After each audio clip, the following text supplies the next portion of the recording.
Hello. Hello. What's going on?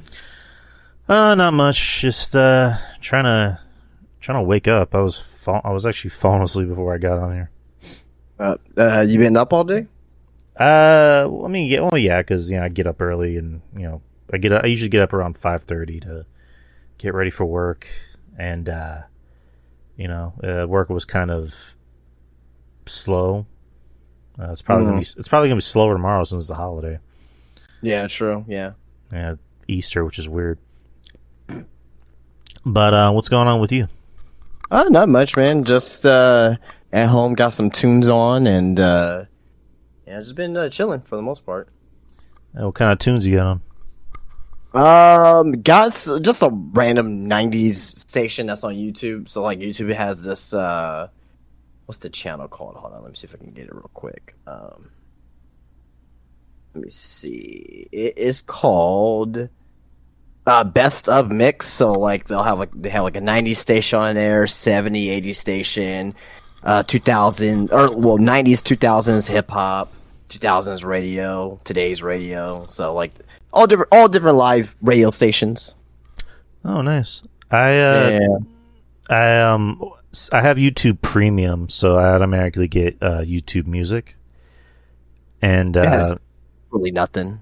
yeah, it's basically just the same thing as YouTube, essentially. Yeah, it's really nothing.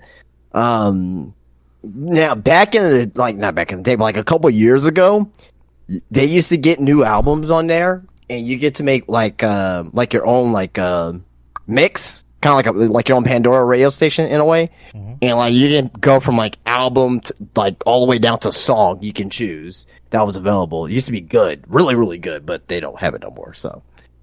Right. I mean, yeah, for the longest time I had Spotify. I'm sorry. That was only like for creators though, like for like YouTube. So let's say you have a YouTube channel, and I think it was like if you had like over like 2,500 subscribers, which I have like 6,000. I have like 6,000 on my channel. Like that particular thing was available to you, so it wasn't available like to like normal public. Right. Gotcha. I do remember that. Yeah, I mean, it's just, if you want to save a little money, because there's a point where I had both Premium and Spotify, and then I realized I had access to music. I'm like, well, it's free, and it's the same thing. I think you might have access to more songs. Because I know, like, Do you get it as part of your YouTube TV subscription? No, YouTube Premium. So... Oh, yeah, I have YouTube Premium as well, but I know, like, if you got YouTube TV, that you'll get, like, the YouTube Premium for free or whatever. Oh no, it's a separate thing. I mean, I have YouTube TV, but right. Yeah, when you get Premium, you get access to a bunch of shit. I think I might even have like some things I can use here on Discord, if I'm not mistaken. Oh nice. Yeah, you get YouTube Music for free, and I think the one advantage it has over Spotify is you probably have access to more songs, because I know some artists don't like having their stuff on Spotify. Yeah. So, like, if you're looking for a song that's literally not available on Spotify, you just go to YouTube, and it's, like, right there. Oh, yeah, YouTube always has everything, like, brand new. Like, even when new albums come out, like, you may not get, like, the same day, like, the new album comes out, but you'll get within that week for sure. Oh, yeah. It's, oh, my God. Just of the two investments that I have, YouTube Premium and my Regal Unlimited Pass are money well spent.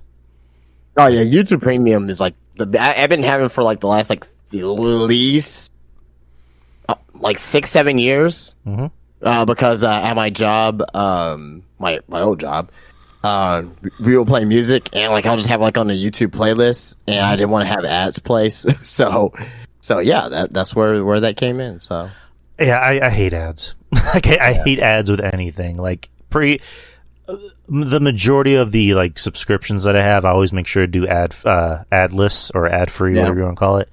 Like Hulu, Prime, they just started putting ads on. I mean, because I have Prime, because I use Amazon Prime, and I also have access to Prime Video. But they just started putting ads on their shit. So if I want to watch Invincible, I have to deal with ads, and they're like, "Oh, you can pay $2 extra to get ad free." I'm like, "You motherfuckers just want more money from me." Like, Jesus Christ. Then you also have like on the YouTube Premium, you get like access to the movies too as well, like some of the free movies. Yes. Yeah, so that's good too. So yeah, and they have some pretty good movies. I watched. they're limitation, but there's a lot of good ones on there. Yeah, I watched Beverly Hills Cop for the first time on there, and okay, the first one.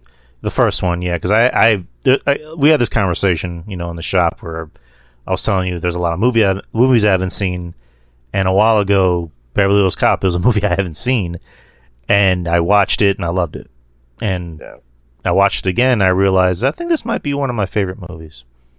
Oh yeah, it's really good. It's really good. Well, one of the best Eddie Murphy movies for sure.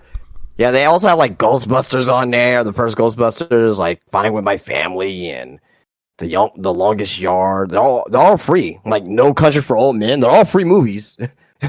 Because I've all watched them recently. So yeah.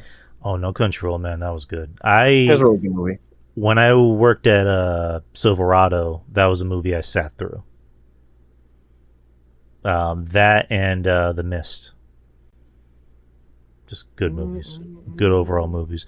But enough of that. Let's get to these questions. It is the Q&A for March of 2024. Episode 25 of the Q&A. So we've done 25 of these things. I'm ready. I believe Maurice and Kyle are ready. Are you ready, Justin? Yeah. The question is everyone who's not here right now listening to this afterwards, or are you ready? I'm pretty sure they are. Are you ready? Let's do this. CM Goof has the first batch of questions. Oh, here we go. I don't understand this question, Goof. Why is at HedgeMage23? I don't get what that means. Who's HedgeMage23? Is that Anna? I don't know. Guys in the chat, is HedgeMage23 Anna? Okay, I'll just move on to the next question. Favorite breakfast cereal? That's the next question. Woo! If you had to tell me hey, you got one breakfast cereal you could eat it for the rest of your life. Cinnamon Toast Crunch is my favorite breakfast cereal. Mm-hmm. But I'm gonna probably have to go with Crunch Berries. Okay. Favorite breakfast cereal, to me is what's the one cereal you can eat for the rest of your life? I think it's Crunch Berries, but I objectively like Cinnamon Toast Crunch better, though, if that makes sense. Oh no, I'm with you on that. I fucks with Cinnamon Toast Crunch, Honey Nut Cheerios. I'm a complete whore for Honey Nut Cheerios. I love those things. I love them in all forms, but the actual Honey Nut Cheerios, the legit brand, that's my shit. I haven't had honeycombs in years, and I loved honeycombs. I'm gonna stick with Honey Nut Cheerios. That's my shit right there. If the Smurfs had a TV series about a family with several police members, what would they call it? If the Smurfs have a TV series about a family with several police members, I don't know. I'm assuming this is an inside joke. I'm assuming so, because it's way over my head on this one. The Smurf Academy, is that what the joke is, Maurice? The Smurf Academy? Okay. Is he here? Well, no, Goof's not here. Maurice answered the question. I believe that's the joke. Okay, gotcha. I don't fucking know. Drew, how intuitive are your cats? My cats are smart, and I believe they're. If I'm not too careful, they're gonna plot my demise. So cats are evil. All right, F, Marry, Kill. We have a thingy to open. All right, time to get horny. Yes, sir. All right, what do we got? Got it? Okay. Yep. All right, Mia Yim, Harley Cameron, and Chika Goto. Chika Goto. Goto, okay. Go ahead. No, go ahead. Go for it.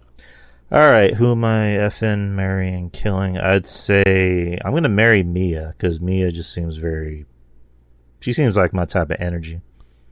And she just, I don't know, she was like, she's getting hotter and hotter every time I see her, so I'm gonna marry her. I don't know, Harley Cameron's not really my type, so I'm gonna kill her. And I'm gonna fuck Chica. Well, I'm gonna F Harley, marry Mia, kill Chica. Alright. Would you smack Bob Dylan around if you had to? Is Bob Dylan even alive? He's still alive, I believe, and I don't know what he would deserve to get smacked around. I don't understand, so no. What if he told you he was an Astros fan? Well, I mean, of course, but that's not the question. What about for $1 million? I mean, of course I would, but like, that's not the question. No, it's not. Would you smack Bob Dylan for $1 million? Of course, yes, but like, would you smack Bob Dylan around if you had to? I mean, in this situation, there's nothing really for me to do. So he's just a music artist. Like, what does he deserve to get smacked? Like, right. I don't know. Is he a bad person, or like, does he worship the Confederate flag? Like, what is this question? I don't understand it. Goof, it depends on what he did, and it depends on if it's for a big chunk of money. So, for the time being, it's for money, of course. Yes, like anything have to be $1 million. It could be, 100,000. I'll do it. Shit, 100,000. That's all I need. But for the time being, the answer is no. What was the first rated R movie you ever watched? To my recollection, none of the Friday the 13th or like the Nightmare on Elm Street that I remember. The early ones are rated R. I know a lot of those were PG-13. Some rated R, but I'm gonna to my remembrance, the one I remember like for sure. Yeah, this is definitely a rated R movie. Boys in the Hood. Probably was like 4 or 5 years old. To my recollection, Friday. My sister rented it, and she just was like, "Come watch this movie with me," and I watched it. Oh, well, there's 2 ice cream movies we got there at least. Yeah, and like I'm quoting it, and I'm quoting it around my parents, and my sister's like, "Shut the fuck up, stop! You're not supposed to be telling mom and dad let you watch this." I don't know, like my siblings always exposed me to like mature movies, like rated R movies, like horror movies and stuff like that, and Friday hood movies, as they would say. Yeah, my older sister was like, she surprisingly like had a steep knowledge in hood movies for someone who wasn't from the hood. So I don't know, but yeah, Friday, that was my first rated R movie I remember watching. If a toy company were to make an action figure of you, what 2 accessories would you come with? 2 accessories I would come in. I'll be elite style. Elite style or ultimate. Really an ultimate. Ultimate style. A lanyard with a Mercedes key on it. And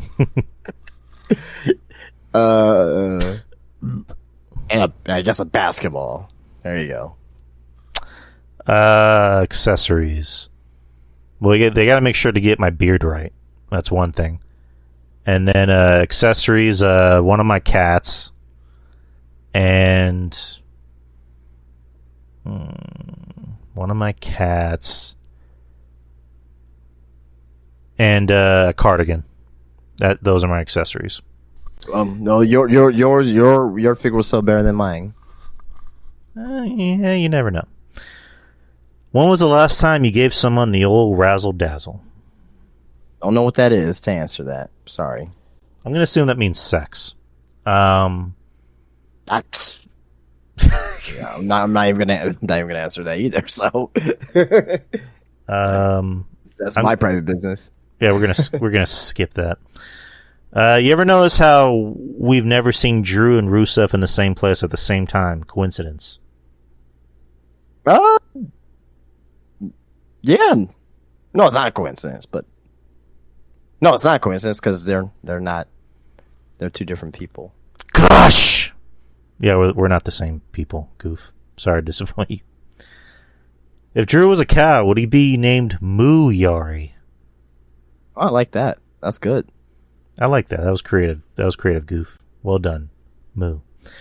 Your top 4 favorite Latinas, excluding Bailey. I don't know if this question is for me or you or both. Probably you. I mean, I like Bailey. I mean, right. So I mean, I probably don't like. I don't like her as much as you do, but I like her. If we're talking about Latinas, my wife is number 1 because, of course, she is. She's my number 1 always. Eva Mendes is another one. Vida Guerra is number 3. And number 4, I would say...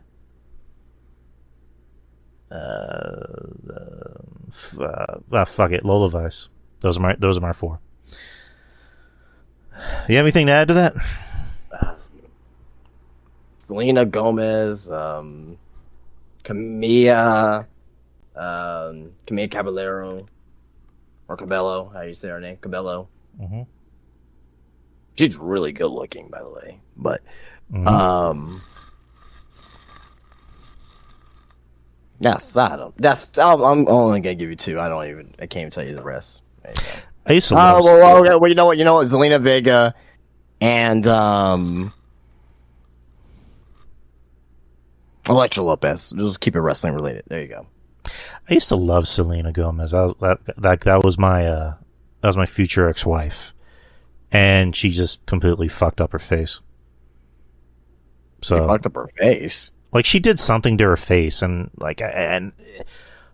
when it comes to surgery, like, I get, these celebrities like to get work done. It's fine, but it's like when they start fucking with their face, it's just that's where I draw the line. I'm like, come on.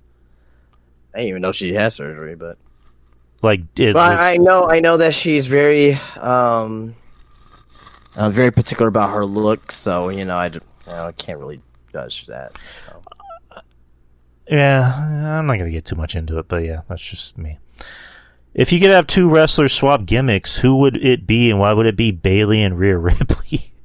It definitely would not for me. So 2 wrestlers swapping gimmicks. I'm not really a Rhea Ripley guy. I mean, I like her as a wrestler, but I'm not head over heels with her like everybody else is. 2 wrestlers switch gimmicks. Oh, stuff. I never thought about that. 2 wrestlers that would switch gimmicks. I would...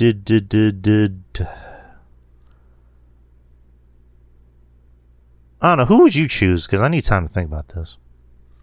1994 Shawn Michaels and Crow Sting. You want Shawn Michaels to be Crow Sting? Yeah, sure. Then they have Sting. Then have Sting be the boy toy. That just doesn't. That doesn't look right at all. It doesn't mean it just says if you have 2 wrestle swap gimmicks, doesn't mean you have to like it. Doesn't mean it's gonna work.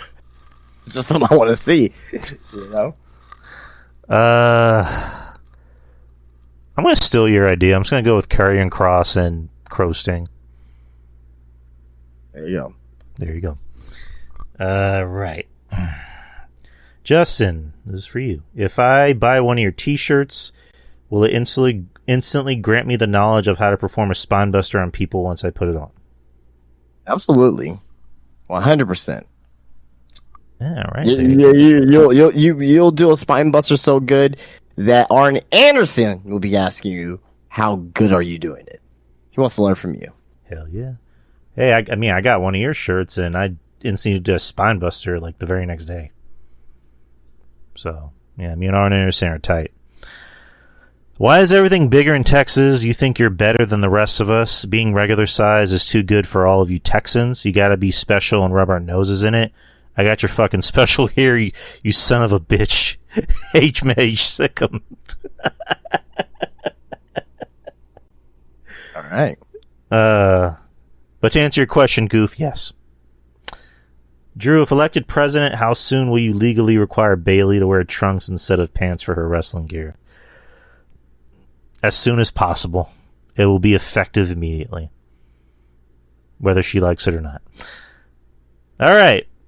That's enough from Goof. We have D Extreme. I think they are new. I'm not sure if D Extreme is a man or a woman, so I'll just refer to them as they. But if you're I see him in the chat, like during the shows. Mm-hmm. But I think this is his first time asking questions, to my knowledge.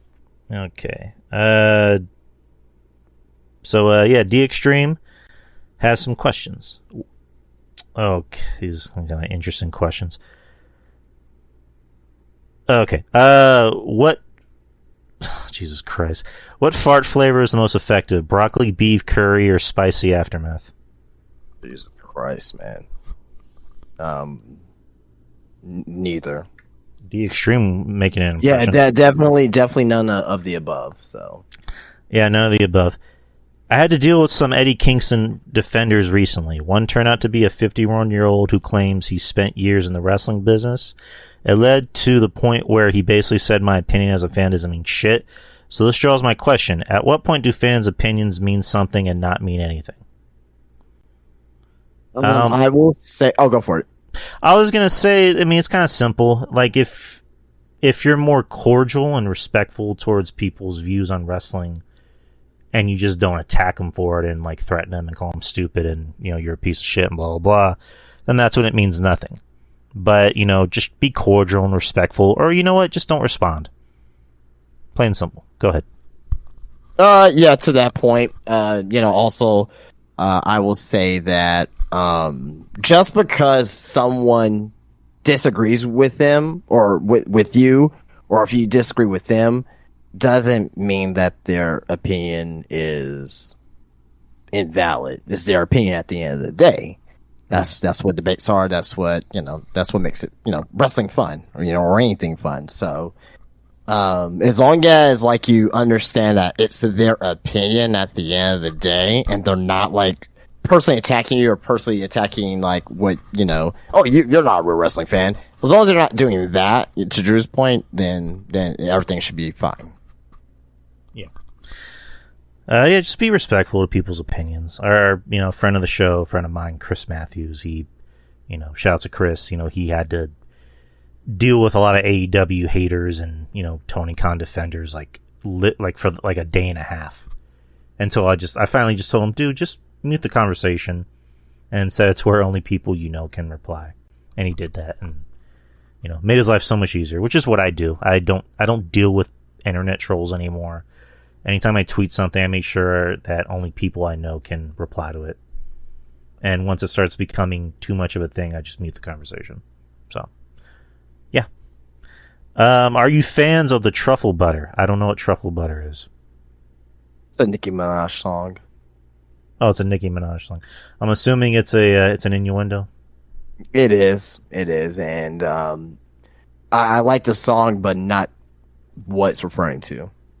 Yeah, I'm not really a Nicki fan. I like Nicki's earlier work. But... Well, I mean, this song was from 2013. Well, I meant I guess that was earlier. But I guess when she started getting hot, or blowing up in 2010. So, but I don't know. I'm not really a Nicki fan, unfortunately. Oh Jesus Christ! We're gonna skip question 4. I'm sorry. Sorry, D Extreme. We gotta skip that question. Who did better music, Jimmy Hart or Jim Johnston? In my opinion, Jim Johnston. I mean, everyone's gonna say Jim Johnston, but Jimmy Hart had a lot of fucking theme songs. So, right. I mean, half of the WCW, themes from 96, 97, 98 was Jimmy Johnston. Even though they were just fucking rip-offs of other songs. Yeah, I mean, but he did the Fabulous Rougeau Bros, All American Boys. I mean, come on. Did you watch? I mean, this is kind of like a sideway or off topic. You happen to watch Buff Bagwell's Dark Side of the Ring episode yet, right? I haven't had a chance yet. No. There was a section where he was talking about the American males, and him and Scotty Riggs just start singing the lyrics, and they get to Eric Bischoff. Yeah, they get to Eric Bischoff, and they're like, "Do you remember the song?" He goes, "Yes," and I'm pissed off that you made me remember it. That's one of my guilty pleasure theme songs. It's fucking terrible, but it's a guilty pleasure though. That episode's nuts. You need to watch it, like, just to believe what you hear on it.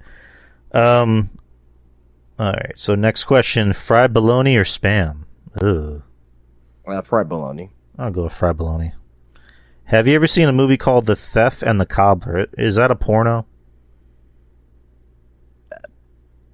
Hold on, let me look this up. No, I have not seen it. Just to answer the question, I have not seen it. Okay, no, it's a legit movie. Animated: a princess and a shoemaker unite to save Baghdad by restoring 3 gold balls to the tallest minaret. Okay, I've literally never heard of this movie. The Thief and the Cobbler. No. To answer your question, no. Is there a peach in it? It looks like a knockoff version of Aladdin. What year did it come out? 1993. Well, Aladdin came out in 92, so. All right, and it doesn't look like a Disney movie. It looks like a studio that no one's ever heard of. Nah, if it was a Disney movie, we would definitely have heard of it, for sure. Thief and the Cobbler. The studio was Miramax, actually. Okay. Oh, well, there you go. Well, 1993 Miramax, I should tell you everything right there. Majestic Films and Miramax. Okay. It bombed at the box office. Okay, then, yeah. I literally haven't heard of it. I really haven't heard of it. Last question. For $1 million, tax-free, do you power slap your mother or get peed on by Donald Trump? Oh, I'm getting peed on by Donald Trump. 100%. Just as long as he doesn't aim for my eyes or my mouth, we're fine. 100%. I'm fucking letting Donald Trump. I don't even care if he hits my eyes or mouth. I don't give a shit. You know what I mean? I don't give a shit because I'm taking a shower right afterwards. So, I'll be in there for at least 90 minutes. 90-minute shower. I'm good. I'm $1 million richer. Exactly. Like, who gives a shit? Like, Mr. Trump, you want to get my ears? Really? We'd be scrubbing out our beard for like a day and a half. Oh yeah, I'm using like 4 bottles of fucking shampoo and body wash and just dumping it all over me. That pee will just wash off. Like it, you know what I mean? Like it's like I won't smell like pee coming out of the fucking shower. I'll tell you that shit. I'll smell like a fucking Bed Bath and Body Works aisle. It's like I gotta shave mine off. I'm like, it's still not coming off. I gotta shave it off. Oh god. But thank you, D Extreme, and next time ask less. Well, I mean, I like weird questions, but it depends on the weird. But yeah, just no questions about anal or vaginal or whatever. Just no questions like that, please. All right, F, Marry, Kill is fine, but yeah. But thank you for the questions. I appreciate it. All right, don't hate me because I'm beautiful. Who the fuck is this? It's Hedgeman. Okay, is Hedgeman Anna? I'm assuming Hedgeman's going to be Anna, so I'm going to say it's probably Anna. Okay, Anna, if you're listening, I don't hate you because you're beautiful. All right, Drew, are you my dad? You can answer or not. I'm not your dad. I'm not your dad, and I wish not to be. There you go. Is Tuna Meltzer Tony Khan's side chick? I don't really know anymore because Tuna's been very he's said some not so nice things by AEW, and he gave Booker of the Year to Paul. So I think he's being more fair to across the board. So right. Why does the state of Delaware exist? I don't know. It's one of our 50 states. I'm pretty sure there's some history behind it. So, we have to ask the people of Delaware. What are the most dangerous parts of San Antonio? East side, inner west side, some parts of the south side. I think south side's a little bit overrated as far as like danger or whatever. But as long as you don't go to those places at night, like right now, yeah. And I mean, I can go down there. Probably not with my car. I can go down there. But like if you just look out of place, like they'll spot you out like a sore thumb. So any place that you see a sign that says Camelot, get the fuck away from there. Camelot. Yep, Camelot. Where's that at? It's downtown. It's on the south side. It's a little bit past the train tracks. There's two different kinds. There's Camelot 1 and 2. A friend of mine used to live there for a bit with his mom, and I had an ex that lived there. They're both equally as bad. So, but yeah, just look up Camelot. I'm looking at Camelot. Just taking me over there near Walsham, northeast side. Oh yeah, northeast side. Northeast side is. Northeast side is kind of. A lot of shit happens over there, like people getting shot or whatnot. But like, as far as the people over there, the people are cool. It's just it ain't dangerous until like you just run into like to a bad person. Usually people just have beef over there with other people, but like if you don't have beef with anybody over there, it's fine. So anyway, right.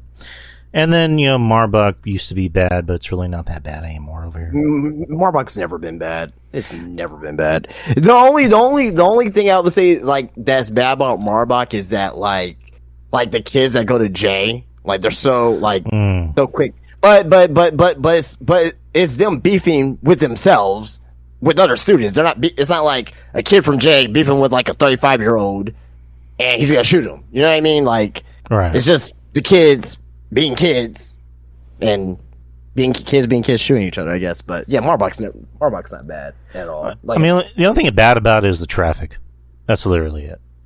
I'm never really over there around that time to really notice. So. Right. How many side chicks does Von Wagner have? I think you can answer this. Oh, yes. Well, the last time we talked, which was earlier today, you told me you had 576. 576. Yeah. Yeah. That is that's a man's man right there. Is The Rock on Super Mega ICO Pro? Yeah, sure. Yeah, that's a big motherfucker. Is Von Wagner secretly plotting a bake sale in Justin's store? He's not plotting a big sale. He is the big sale. I don't even know what that means, but I agree. Well, I mean, he's gonna come there. He's gonna bring his muffins. You know what I'm saying? Just kidding. Delicious. Do your cats have dreams of biting Tuna Meltzer and Tony Khan? I don't know. I mean, I think they have more important things going on in their lives than Tony Khan and Tuna Meltzer, but I'll ask them.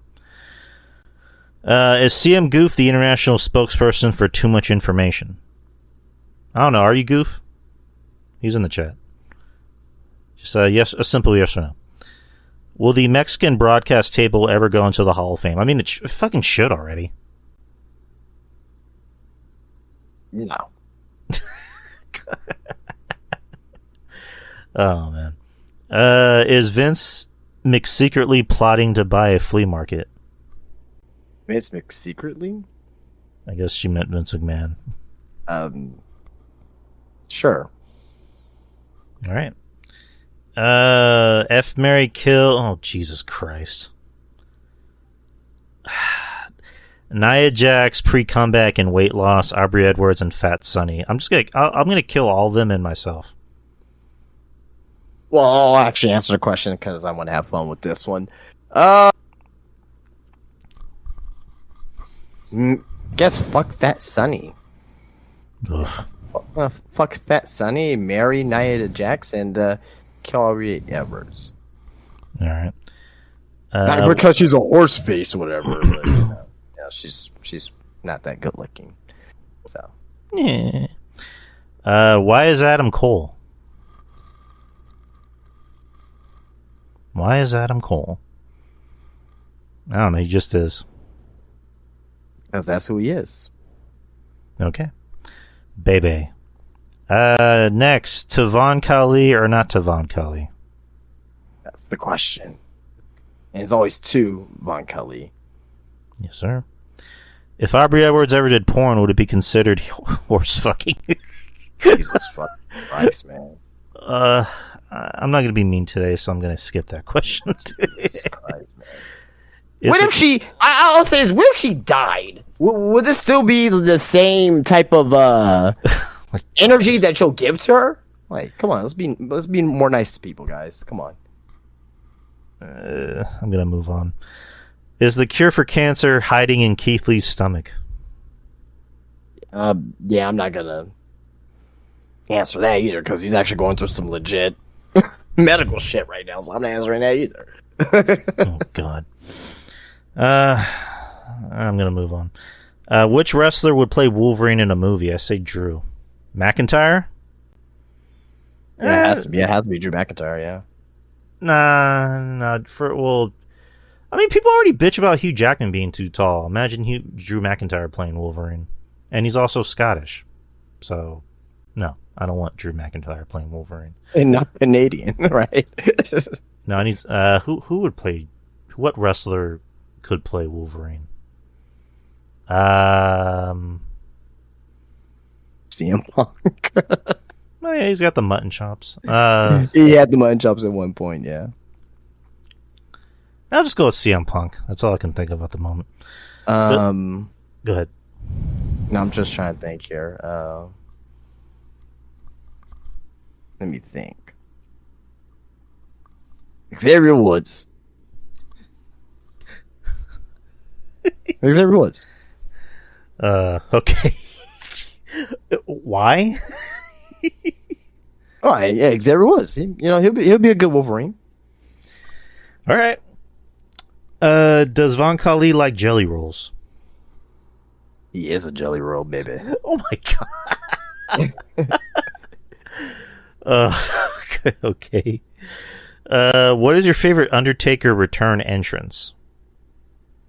I like the WrestleMania 20 entrance when he came back as the Dead Man. Yeah, that's really good. Yeah.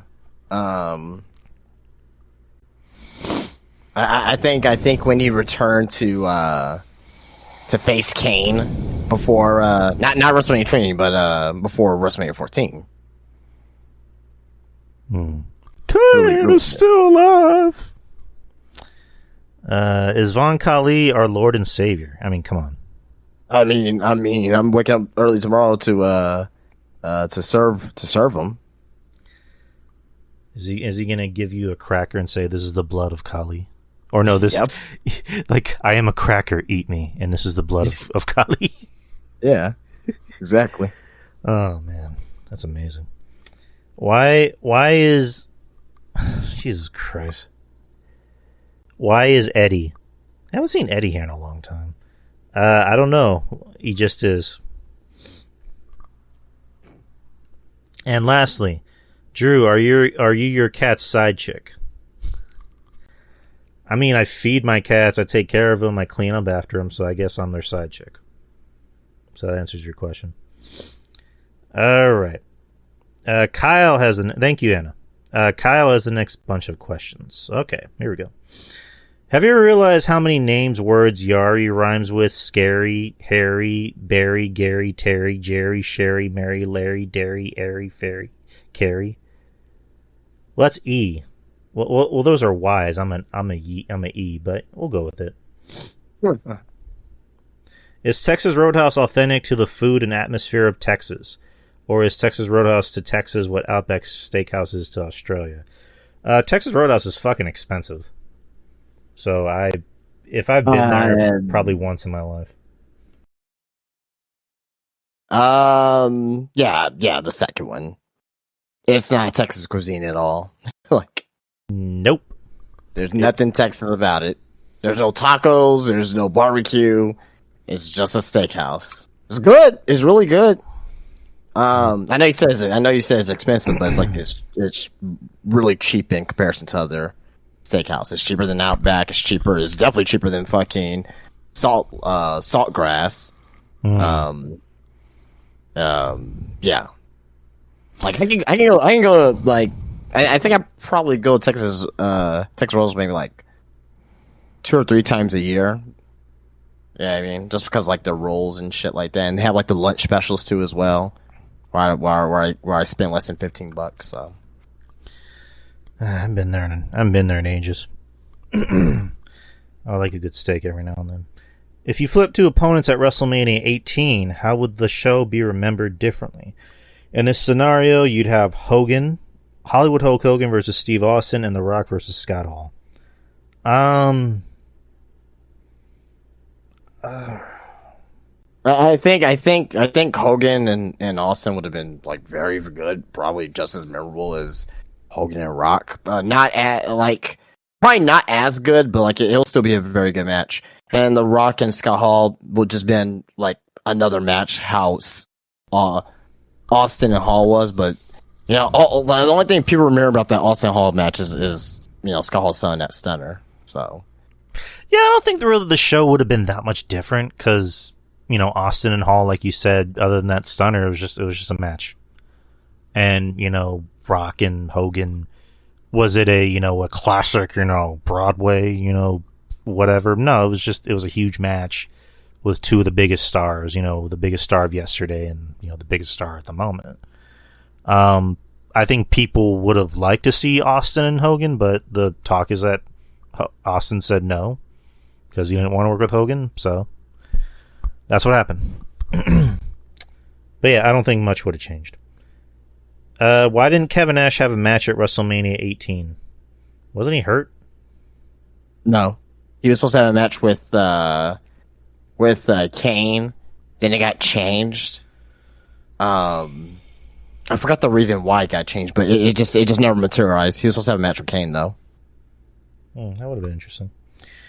Does LeBron rhyme with Saddam? Jesus Christ. Nope. No, it does not, Kyle. And, yeah. We're going to need to have a talk with you after the show, Kyle. Movie idea. A terrorist who feels the effects of aging and is nervous about getting older. The title of the movie? Midlife ISIS. Good. Kyle. You won me. You won me back. All right, you got me. Am I the only person who misses Windows XP, Windows Vista, and Windows 7? I'd love if Windows went back to the design of the pre-2012 operating systems.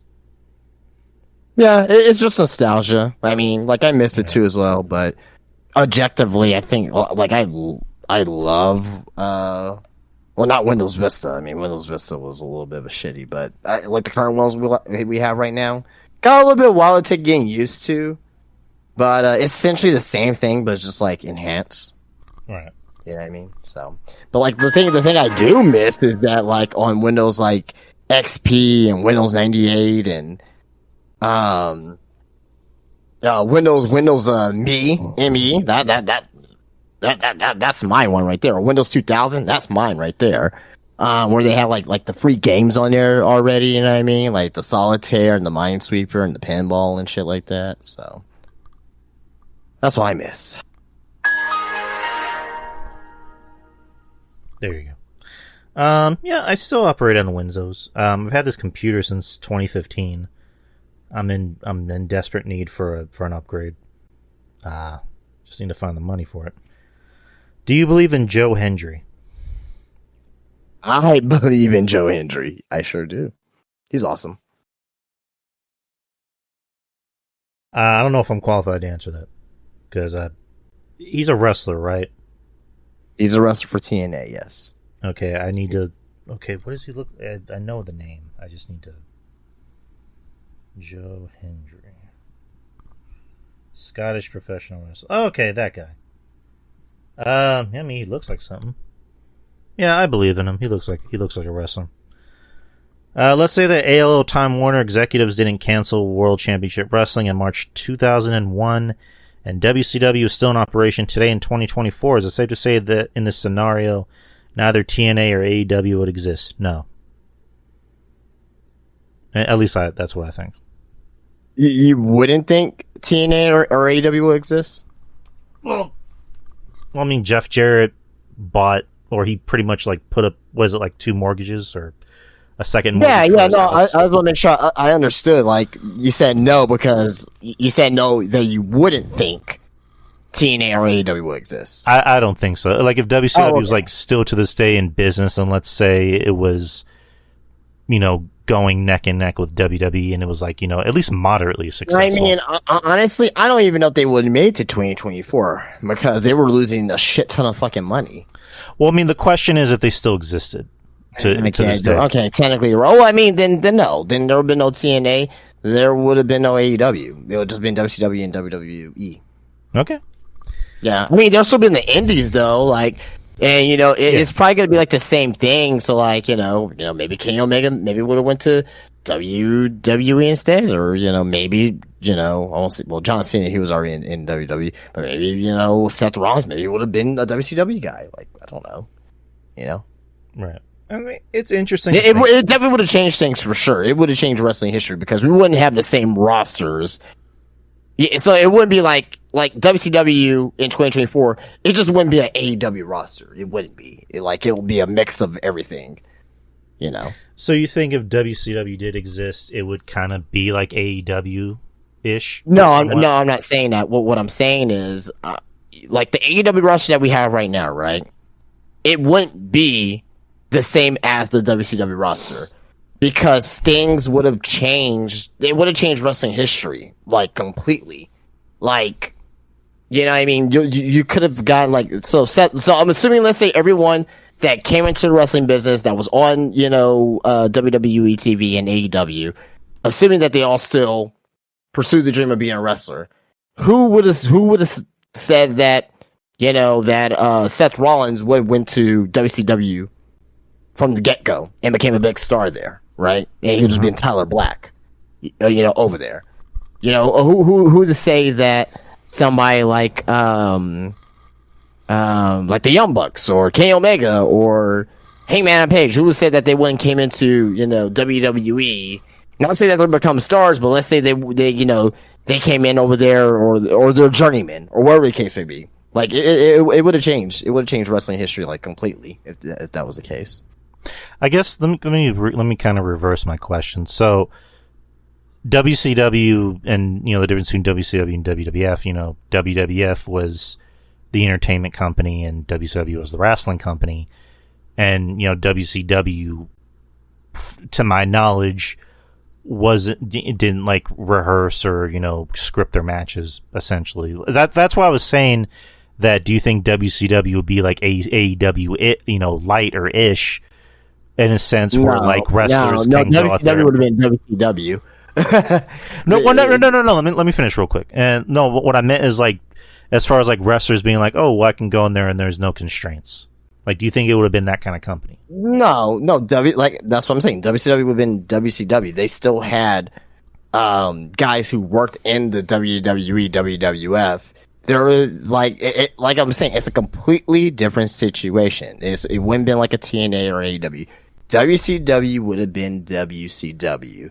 You still would have had guys there who used to work in the WWF, like a Jimmy Hart, John Laurinaitis, was in WCW before it went out of business, before he went to WWE. You still would have had guys like that there, Tony Schiavone and Dusty Rhodes, and it wouldn't been like AEW, how AEW is doing things. It's just WCW. It still was and still is at that time was a WWE alternative. It was basically the same. Well, that was my question. Type of shows. Well, that was essentially my question. As far as how WWF does business and how WCW did business, but I don't know. Well, I guess I meant it sounds too overly complicated to ask. I don't know, but let's just move on to the next question. Considering WWE has their action figures made by Mattel, are you surprised that they haven't made a line of WWE women's wrestler Barbies? I thought they did. They did at one point. Let me see if I can look them up. I think I know they had some. I know they had some Bella ones for sure. They had okay, here we go. They had the Bellas. They had Charlotte, Becky Lynch, and Sasha Banks Barbie dolls. Okay. Yeah, so there you go. I mean, yeah. So they're out there. Do you think they will eventually make an episode of The Dark Side of the Ring on Tessa Blanchard? I mean, as far as I know, she hasn't really fallen on hard times. Because is she still in WoW?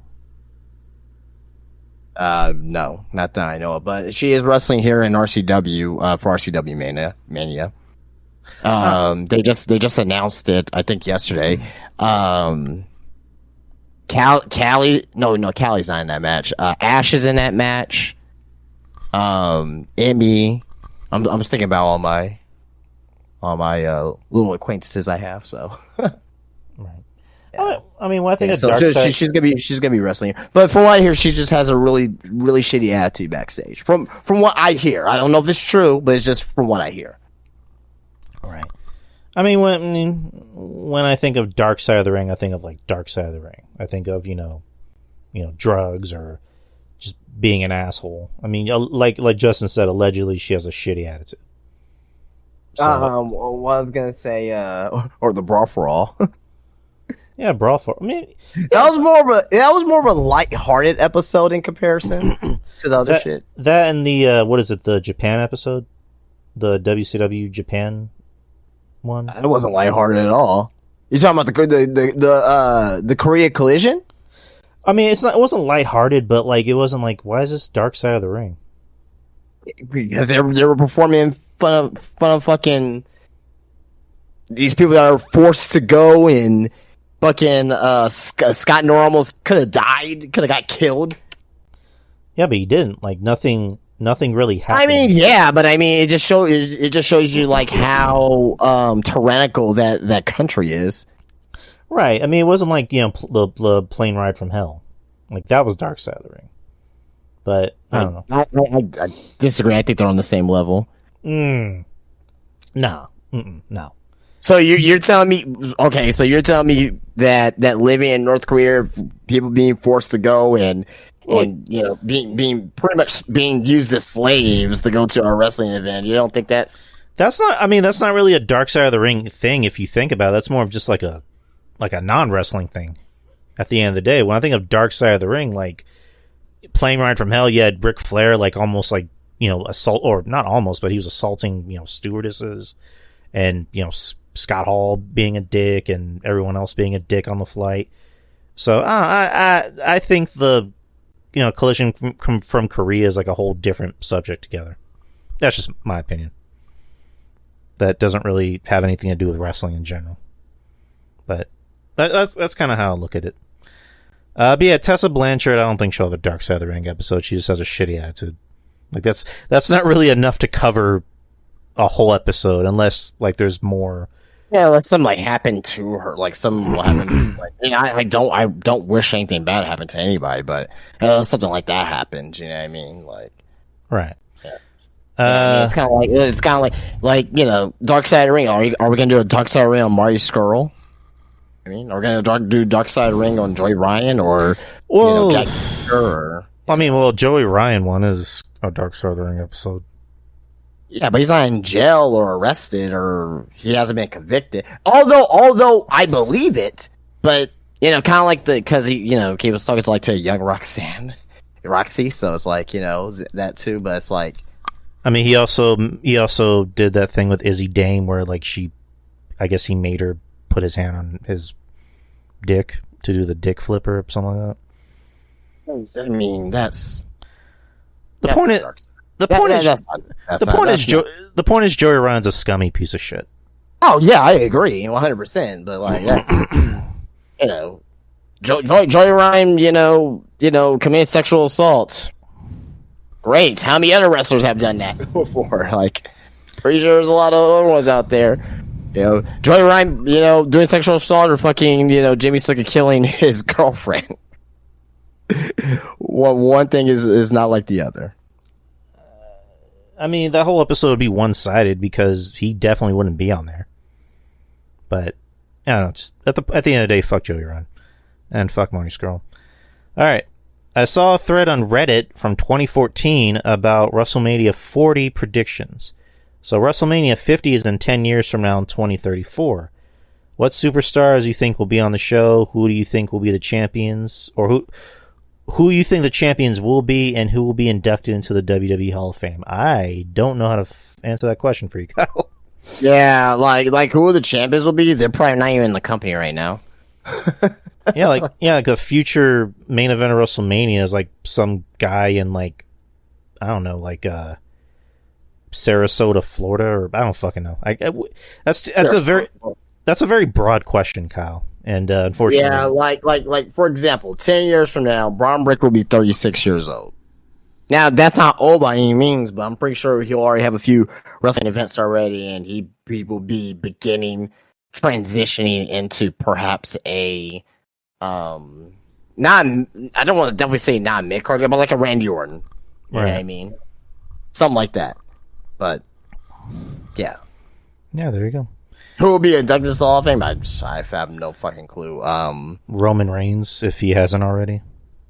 Yeah, Roman would be a good one. Roman, Seth will probably already be in there already. Dean. Induct the Shield as a whole. Yeah, I don't know. Well, no. Well, no, I don't know if Moxley will do. Well, I mean, I don't know. We'll see. 10 years is a very long time. He'll come back. Yeah, everyone comes back, but I don't know. Like Tiffany Stratton could be fucking retiring by. Oh no, she'll be 34. She'll be in her prime. So she may be champion in 10 years from now. Yeah, Tiffy time, motherfuckers. Anyway. Still running wild. All right. But yeah, that answers your question, Kyle. That's it for now because he has more questions later. Let's get to Keith. He has a few. How do you think Sting's WWE debut run would have differed if Triple H was head of creative at the time? Probably would have been handled better. They would have presented. It would be handled as similarly to what Tony Khan handled him in AEW. Right, because Triple H. Here's the thing about Triple H is that even if he doesn't understand something, he at least knows, okay, this is getting over, this works. And these are my main event guys. These are my legends. Let me take care of my legends. Vince didn't know how to take care of his legends. Especially Sting. And, we've been waiting for years for Sting to finally come to WWE. And when he did, it's like, it happened. It came and went. So I think Triple H, like you said, kind of like Tony Khan, he would have treated Sting like a big deal. He would have protected him. He would have, more than likely put him in tag matches. And if he did have a singles match, it would probably be like a no disqualification-ish, stipulation kind of match. So, in my view. And also the match at Mania, I think Triple H would have had the wherewithal to put him over. And not have the match during the fucking day. With, some random Chinese guy on drums, which made no sense. But, I don't know. What do you think? No, just kind of what I said. Okay. What are y'all's takes on Goldberg's recent comments about Asuka / his last WWE run? He seems to be kind of mixing with his first WWE run, Bret Hart. I mean, we kind of answered it on Wednesday's show. I don't know. Goldberg is just, I think he's bitter. You say he has nothing to be bitter about, and I kind of counteracted that remark with, yeah, he doesn't.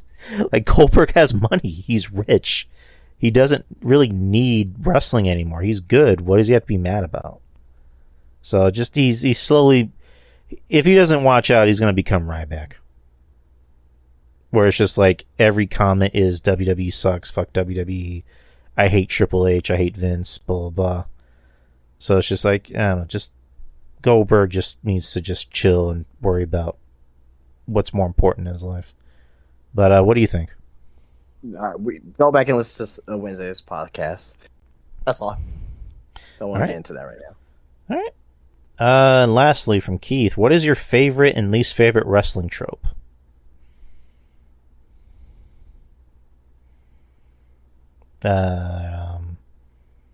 Favorite and least favorite wrestling trope. I'll tell you what my least favorite is. Guys that conveniently stand around when they're waiting for the other guy to jump on them. I'm getting tired of that. I don't want to see that anymore. And also when a guy is having a match and a wrestler's music plays and he's just literally standing at the top of the entranceway and then he just stops and looks over at him and gets distracted by his match. And one more thing. In the Royal Rumble, when a guy throws out when a wrestler throws another wrestler out of the ring, he has to completely look at the other guy he just threw out and not realize he's in the Rumble. He can get fucking eliminated. That's stupid. Stop doing that, please. Favorites. Favorite wrestling trope. I like that whenever there's like a brawl nowadays. I mean, they don't do it all the time, but they do it, when they know it's important. Like when there's a brawl or a beatdown, they have the wherewithal to send referees or other wrestlers to break it apart. I like that they're doing that now, because it's just like, so you're telling me this guy that's getting beat up doesn't have any friends? I agree with you. That's also my least favorite wrestling. One of my least favorite wrestling tropes when, it's like Brock Lesnar and fucking Roman Reigns. Like somehow, like you got like 10 guys holding back Brock Lesnar, and he breaks out of it. Then Roman Reigns breaks out of it, and you know what I mean? That looks stupid. That and like whenever like someone, this happens in WWE, but it happens in AEW a lot more. Mm-hmm. Where someone holds themselves up on the ropes, like let's say they're stuck in between the ropes, and a guy's going for like a top rope, like a swanton or a 450, and the guy's just like holding himself up in position to take the bump. That's fucking retarded. Favorite wrestling trope, I will say, I love a good referee distraction. When it makes sense, Mm-hmm. You can't go wrong with that. So that'll be one of my favorites for sure. I know. I have one more least favorite. I hate whenever a guy is struggling to get back in the ring for a 10 count, and exactly at like 9.5, he just miraculously jumps in the ring. Yeah, I always thought that it will look a lot better when it's like at 7, 8, and like he's like holding onto the ropes, he's trying to pull himself up, and once it gets 10, he barely gets back in the ring. You know what I mean? But he's making it look like a struggle getting back in the ring. Exactly. Man, I just never understood why wrestlers never try to use that before. You know what I mean? But it is what it is. All right, yeah. Those are our choices. Thank you, Keith. Kyle has more questions. Have you ever messed with Texas?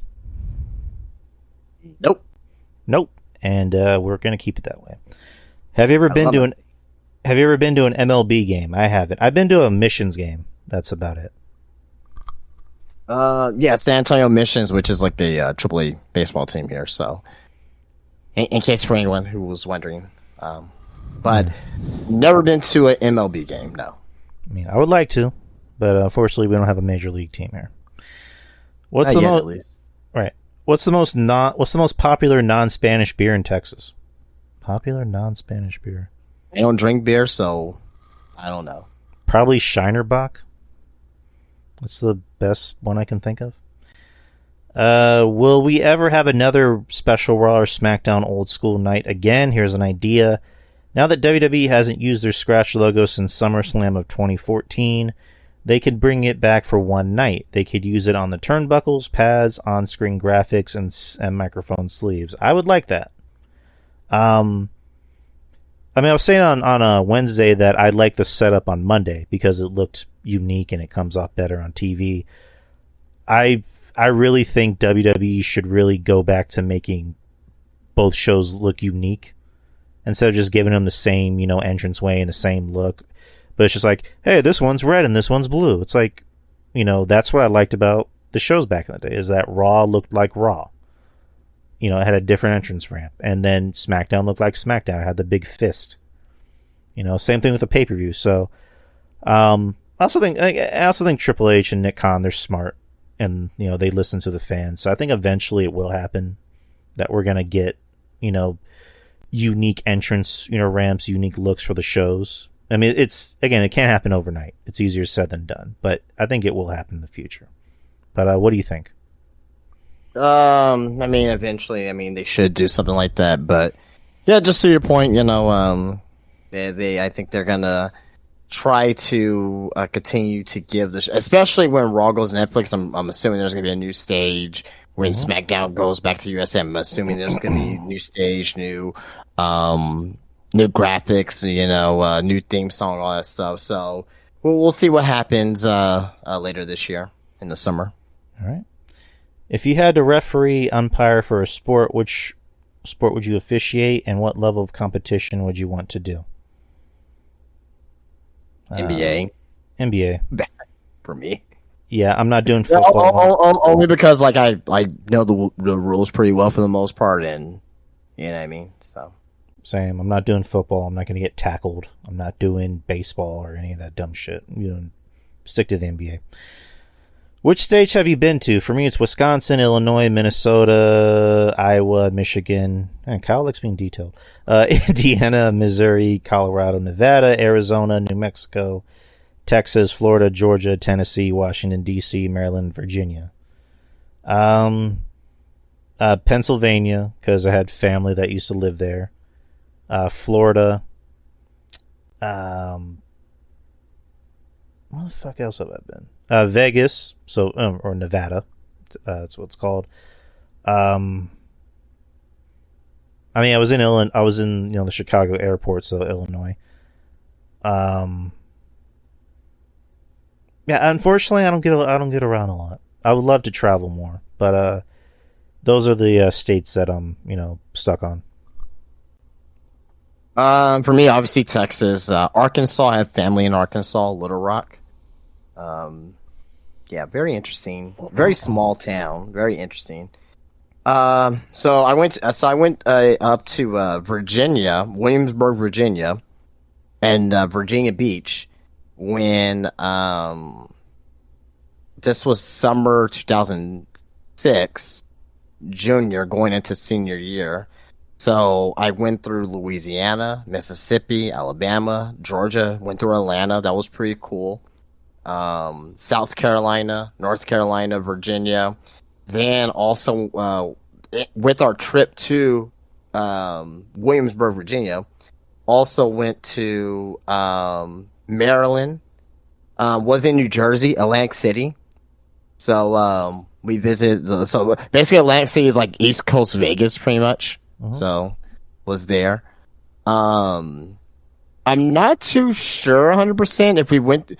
I'm assuming that we went through Delaware, technically, because we were in Washington, D.C., and in order to get to Atlantic City, you have to go through Delaware, I'm assuming. So I'm assuming I was in Delaware. Then in 2019, in November, I went to New York City, Brooklyn, like I was only there for 2 days, but those are 2 days I will never ever forget in my life because New York.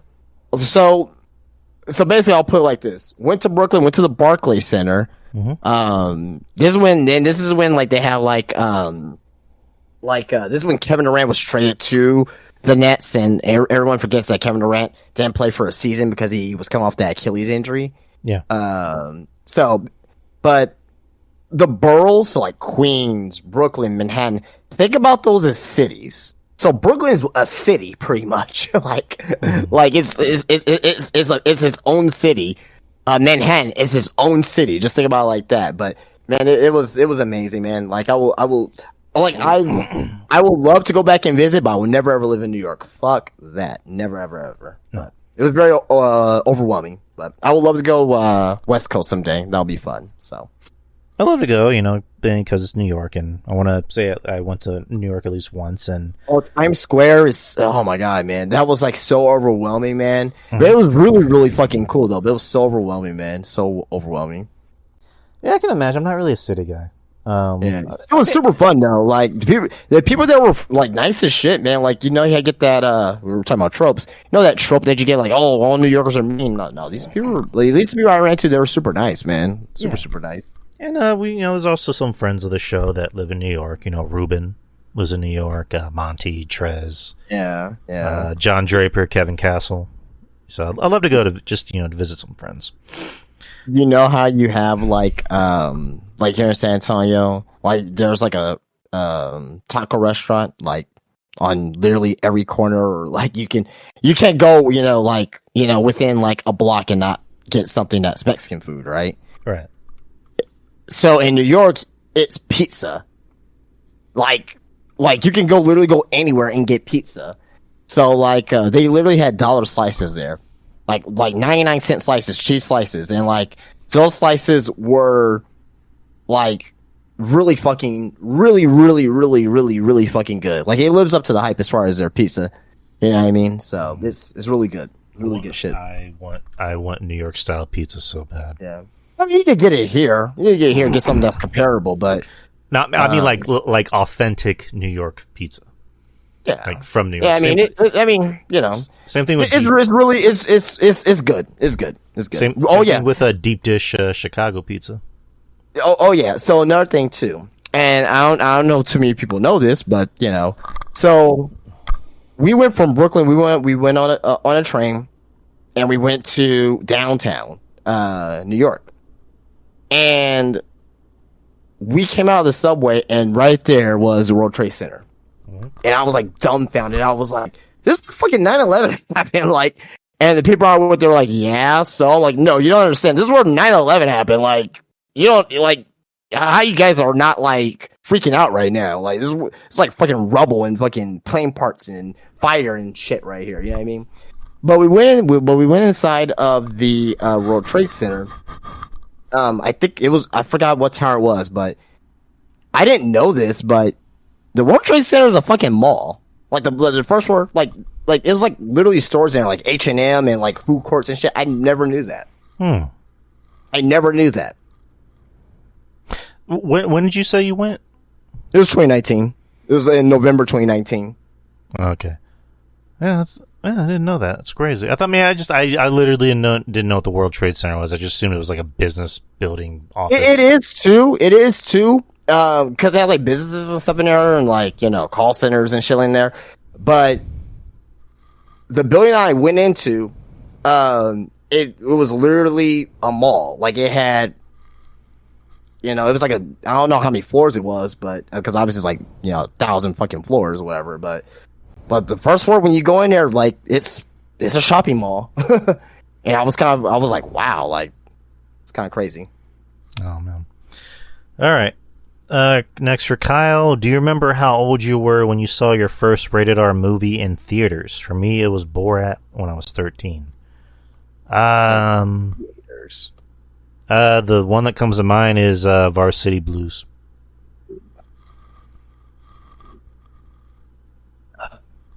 In theaters? I'm trying to think. In theaters? Maybe Scream? Scream is rated R, right? Yeah. Yeah. All right, then. Yeah, so Scream 1. 96. First time I saw a pair of boobs was in Varsity Blues. So, it was an interesting experience for me. I think I saw it on Easter. Which is, you know, apropos because Easter's tomorrow. So, next from Kyle, do you think athletes that live in the Midwest and Northeast that play outdoor spring sports like baseball, softball, soccer have to play in colder weather, need to be tougher than their counterparts in the South and West Coast who almost always play in warmer weather? I mean, I think if you play any sport that involves physical contact, you have to be tough regardless of like the region. Yeah, I mean, and it does get cold. It's not like it doesn't get cold here in Texas. Like you know, it does get into the 20s. You know what I mean? It's not as cold as like, you know, what will happen like in Wisconsin or like Illinois or something, but it gets cold here. Yeah, Texans don't know how to deal with, you know, cold ass weather. Look at what happened when it snowed. Like it fucked us up. Do you think we will ever see holograms widely available in our lifetime? I think we will. Give it about 15 years. Yeah, I mean, we're already dealing with the AI shit. You know, holograms are going to be right around the corner. Which electronic technology do you think will evolve the most in the next 20 years? Televisions, computers, or smartphones? Smartphones keep evolving. Smartphones hasn't really evolved in the last like 10 years, in my opinion. So you think televisions are going to evolve? I don't think it's going to be smartphones. No, I meant like, do you think it'll be televisions? I don't know. I'm still thinking. I just know it's not going to be smartphones. Oh well, almost. Like in the last 10 years, right? Like, what has changed with smartphones? I mean, I guess you Like, can what's evolved? What's new? You can add more apps. You can talk to it. You can have it talk to you back. So, but yeah, you're right. Televisions. I mean, Oh, sorry, go ahead. yeah, televisions were basic. You know, you had a few channels and you had to change them. Nowadays, you can have apps on your television. You can speak to your television. You can play games on your television. So I mean, I mean, are we talking about like TVs, like physical, or are we talking about like as far as like television as like a conglomerate? I think he says electronic technology, so I think like actual TVs. Yeah, I'm probably gonna go with PC computers. Okay, I'll stick with I that. I mean, I don't really see I definitely see like them like definitely evolving, but like I think the most would probably be PCs.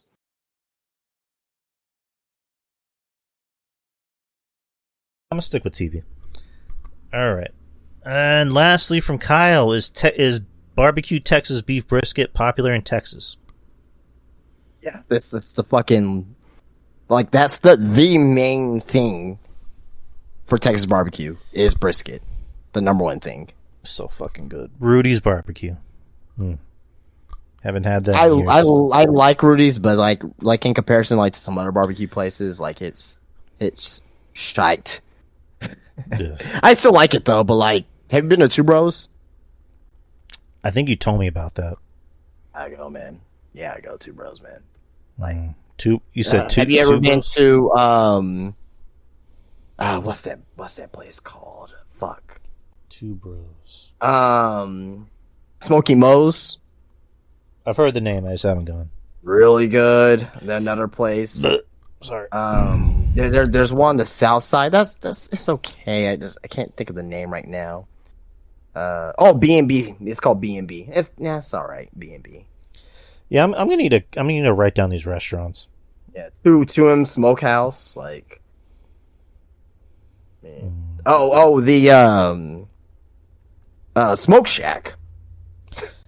Over there near what's the college? Not Trinity. What's that college? Alpha 281. I can't think of it right now. It's over there near. It's near the Whitty. Okay. Right across the street. Oh fuck! I had it. Obviously not A&M. Not UTSA. I know that. No, it's Our Lady something. Our Lady Lake. No, that's all on Calabria. Fuck it, it'll come back to me. I was gonna say randomly, like, Incarnate Word. There you go. There you go. Yeah, it's right by the Incarnate Word. Yeah, the brisket grilled cheese. Oh. Man, Brisket boy, grilled cheese. It will murder you. Okay, I want barbecue. Yeah. Rudy's is good, but like, there's like way better options. Shit. All right, I'm gonna buy some barbecue tomorrow. But I will say Rudy's has the best cream corn. Period. Never had their cream corn. You never had Rudy's cream corn? Nope. That's like what they're known for. They're known for their cream corn. It's like fucking. It's amazing. Like, it's so fucking good. I thought they were known for being the worst barbecue in Texas. No, they're known for the cream corn. Okay, then I'll try the cream corn next time. All right, that's enough from Kyle. Thank you, Kyle. Unless there's more, but we'll find out. Maurice Burr. Have you ever watched any of those public domain shorts on a box collection DVD set like made by Warner Brothers, Novel Tunes, or others? Which one stood out? No. I mean, when it comes to public domain, like I've gotten like those public domain like horror sets from like Walmart, like the 50 movies for like $10 or whatever. Like, so like I gotten those, but like I'm not really too sure like what you're referring to as far as like novel tunes. Like I'm not really familiar. Okay, I just googled it. Novel tunes. I've literally never heard of these things. This dates back to the 40s. Jesus Christ. All right, let me try to get a little bit more modern. All right, 19. Well, I mean, is novel tunes a old? Oh yeah, it's from the old cartoons. Yeah, it's from the 40s and the 60s. Okay, so what are some cartoons on there? Maybe we'll know a few. Okay, let's see. It's mainly a lot of films. Okay. All right. No Mutton for Nuttin'. No Mutton for Nuttin'. Came out. That sounds. Yeah. Never mind. That sounds like the worst porno ever. Came out in November of 1943. The Henpecked Rooster. Okay. Let me do something that will be a little bit more. Okay. What are some famous cartoons that come out of novel tunes? All right, so characters that come out of novel tunes. Casper the Friendly Ghost, Wendy the Good Little Witch, Herman and Catnip, Little Audrey, and Baby Huey. Okay. I know Baby Huey. Casper the Friendly Ghost. Of course, Casper as well, so. I mean, that's probably the only one I know of. I mean, there was I think Disney Channel did a Wendy the Good Witch movie. But you never heard Baby Huey? Oh, no, I know who Baby Huey is. Oh, okay.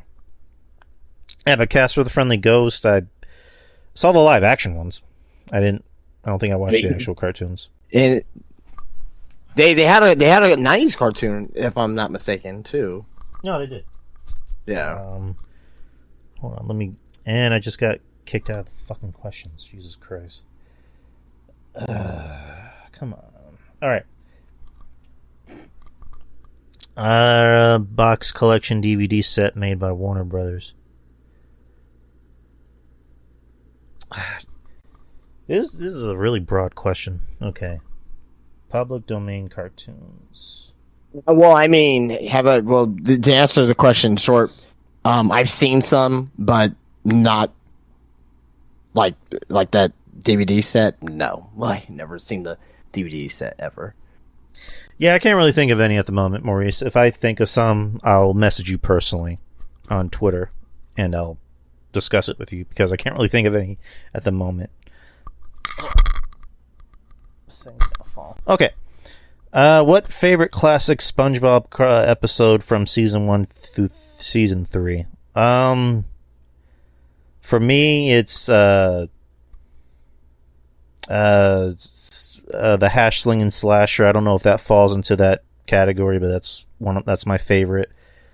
The Krusty Krab pizza episode, partly because of the song. When SpongeBob learns cuss words that they have to mute with, like, dolphin noises. And then when Squidward moves in with SpongeBob, but doesn't want to get a job. I just thought that was funny. I don't know if that falls into that category of season 1 and season 3, but those are my favorites. So I don't know if you have any favorites. I don't. No. All right. Jesus Christ. Where did "Are You Ready for the Survivor Series" line come from before the song WrestleMania? That was Jimmy Garvin. Jimmy Garvin, who was in WWF for literally a coffee. It was like a tryout, and it was before Survivor Series '92, and it was like on the pre-show. It was recorded. I don't think I actually made the pre-show, but Mean Gene was on there. He was like, "Who will survive?" That's where the "Who will survive" came from as well, and he announced Jimmy Garvin, to preview Survivor Series, and then he came out and he was all like, "Are you ready for the Survivor Series?" I said, "Are you ready for the Survivor Series?" So for a guy who never really had a real job in WWE, who was known as an NWA guy and an AWA guy. Luscious Vimy Garvin, a former member of the Freebirds. Yes, he ended up with that iconic line. So there you go. All right. How did Pete Rose become the tortured victim of Kane 3 Manias in a row? He came in as a guest for Mania 14, and he tried to get revenge 2 more years after that and failed miserably. And he was dressed as San Diego Chicken for some reason as well at one of them. So, all right. Do you remember Mania 24 and the mess up with Undertaker's pyro? I don't remember that. I remember Elimination Chamber 2010 with his pyro getting all fucked up, but I don't remember that. Vaguely. Okay. What was the most dated gimmick of the 80s? Bolshevik or Iraqi sympathizer? Oh, they both weren't from the 80s. They were early 90s, but the most dated, like at that time, because Iraqi sympathizer, that wasn't dated at all. That was fucking hot. You know what I mean? That was like right in the middle of the fucking Iraqi war. You know. And lastly, is CM Goof and Anna? Do you have an opinion, Drew? I kind of agree with you. The Iraqi sympathizer gimmick, it worked because it was like right smack in the middle of that war that was going on with America and Iraq. So it worked. It got over. And, can't do that shit anymore. Especially on Muhammad Hassan, choking Undertaker with piano wire. Yeah, the WWE is stupid for airing that shit. They didn't know that the bombing was going to happen. They recorded before, and the bombing happened a couple days later. I don't know, but yeah, I don't know. Muhammad Hassan was the last gimmick like that where it got legit heat to where even heels hated him. Both heels and faces hated him. In the Rumble that year when everybody threw his ass out of the Rumble, and he was in line to be the next world champion, and that shit happened, and it ruined his career. So, yeah, he was a good paisan too. Yeah, that's still weird. It's like an Italian guy playing a Middle Eastern role, and then he had a legit Middle Eastern guy as his manager. So, but yeah, it still got over. Lastly, is CM Goof and Anna the new age odd couple? I'll say yes.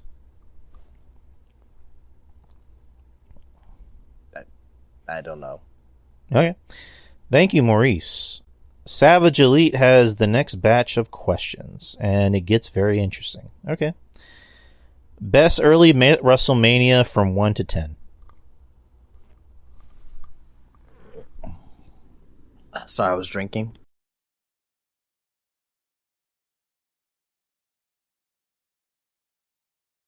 All right.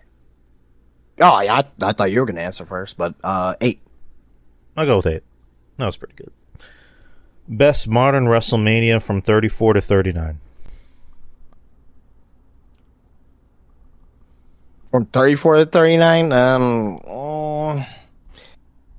I think 39 was the better wrestling WrestleMania, but 38 for moments and Cody coming back, Austin wrestling, McMahon taking the worst stunner ever to Austin Theory taking the best stunner ever. You know what I mean? I think I'm probably going to go with 38. Virtually the same. I thought night 1 of 39 last year was a really good WrestleMania. So, those are my choices. Pick one. Alright, so we have to do a rapid fire. Toyota or Ford? Toyota. I hate both, but I'll go Toyota. Toyota. Brownies or cupcakes? Brownies. Yeah, for sure brownies. Day or night? Probably night, because I, get more shit done during. Yeah, I'm gonna go night because that means I'm usually not working. I'm just chilling and doing these podcasts. You know what I mean? So yeah, I'll go with night. Yeah. Swimming or skiing? I've never been skiing, so I'll say swimming. I can't fucking swim. I trust myself skiing more, so even I never done before. I don't know. Skiing sounds too dangerous. Feels like you're wearing nothing at all. If it's on like a little, like, you know, if it's not like on a fucking mountain, sure. But like if I'm like, you know, let's say it snows here again in San Antonio, I'm on like a fucking little hill, then, you know, give myself a shot there. I mean, it feels like you're wearing nothing at all. Nothing at all. Nothing at all. Oh God. Stupid sexy Flinders. Osprey or Omega? Omega for me. Lately Omega's been a little bit more level-headed, so I'll go with Omega. CM Punk or Cody?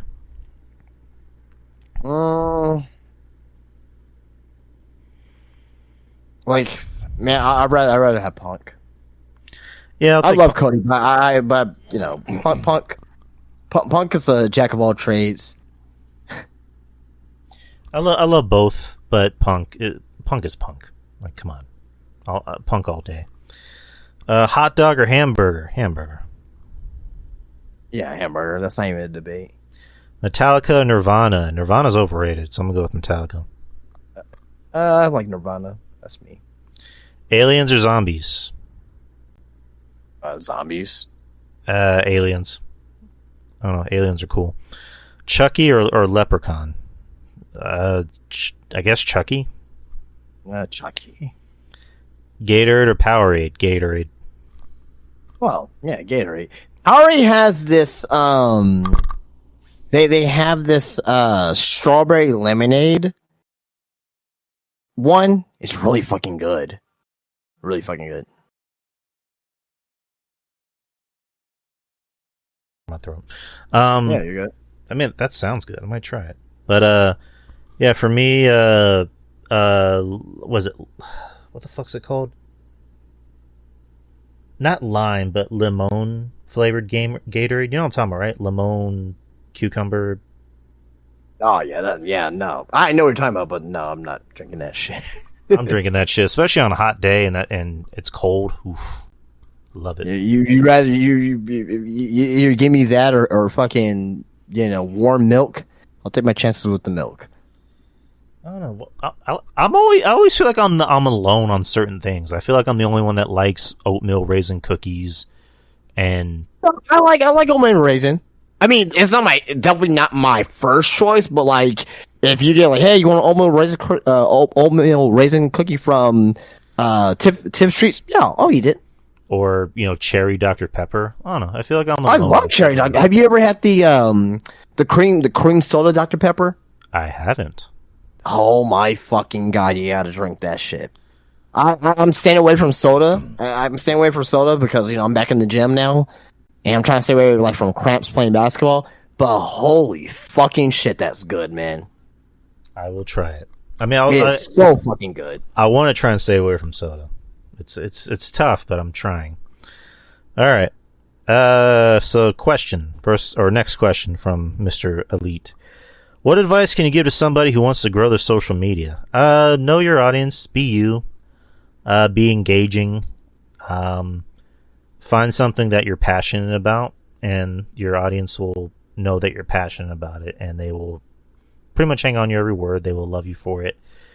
And just, you know what you're trying to sell, and just be genuine about it. Yeah, just what Drew said. Also, I'll say less is more. You don't want to like post a lot of stuff. Like, you don't even have to post every day. You don't have to post you don't have to like put like Facebook stories out or whatever every day. Just when you put something up, have it be meaningful, right? Because anyone can like just put random shit up there. So there's that, but also as well, like to what Drew said, know your audience and be prepared to stick with, you know, one or two things, because if something works and you're getting traction from that, then you should stick with that. Because that's what's going to get you more followers and more exposure. If you try to stray away from that, like oh, let's say your niche is video games, and like all of a sudden, oh, I'm gonna post horror, then the video game fans get upset about that, then that's gonna turn people off too as well. So, yeah. There you go. All right. What was the next question? Okay. What is the worst weather-related experience you've ever had?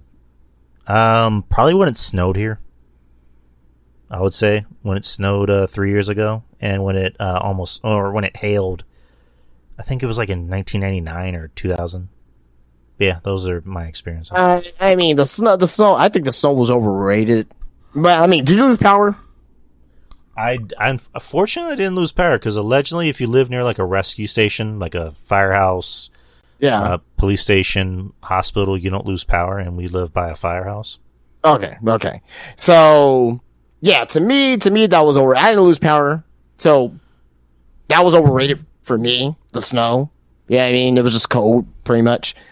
But I will say that one of the worst is like we had this one thunderstorm one time. I can't tell you when it was from. Maybe several years ago, man. I'm talking about like when you hear the light, it's like boom, like you can like literally like feel it shaking your house, and like your fire alarms is going off, things of that nature. Like there was some part, sometimes we get storms like that where I'm like, oh, this kind of interesting. Like I don't want to. Am I dying tonight, or what's gonna happen? Like is my car still gonna be outside tomorrow? Like, you know what I mean? So yeah, we get those Texas thunderstorms sometimes that really has me in my feels at least. Yeah, I mean they're quite frightening, but they're in some ways. I don't know. This is just me. They can be kind of relaxing. Especially like, let's say like it's your day off and you're just in bed and you hear the thunder. It's like, ooh, that was a good one. So that's just how I feel. Do you think The Last of Us Season 2 will be better than Last of Us Season 1? I don't know, because I haven't seen it. As long as I continue to have good writing and good acting, I would assume it's going to be as good, or if not better. So we'll find out. I only see a couple episodes of. What, you gonna say something? No. I only see like a couple episodes of season 1. I liked what I saw, but it didn't really like intrigue me like to keep going. So, maybe once they have a couple seasons, maybe I'll just like binge watch them. So I don't know. We'll see. Usually for a lot of TV shows, like usually like season 2 is usually better than season 1 for a lot of TV shows, but we'll see. Right, and it's without a doubt one of the, if not the best video game adaptation for like a movie or a TV show. That I agree with. Even though I'm not like a huge fan of the series itself, but as far as like what they did, just translating from the video game to the TV show, yeah, they did an excellent job from what I've seen. Right. Do you think? Right. No, I already asked that question. What Marvel IP should they make a movie of next? I mean, they're already going to do Fantastic Four. Pretty soon they're going to do X-Men. I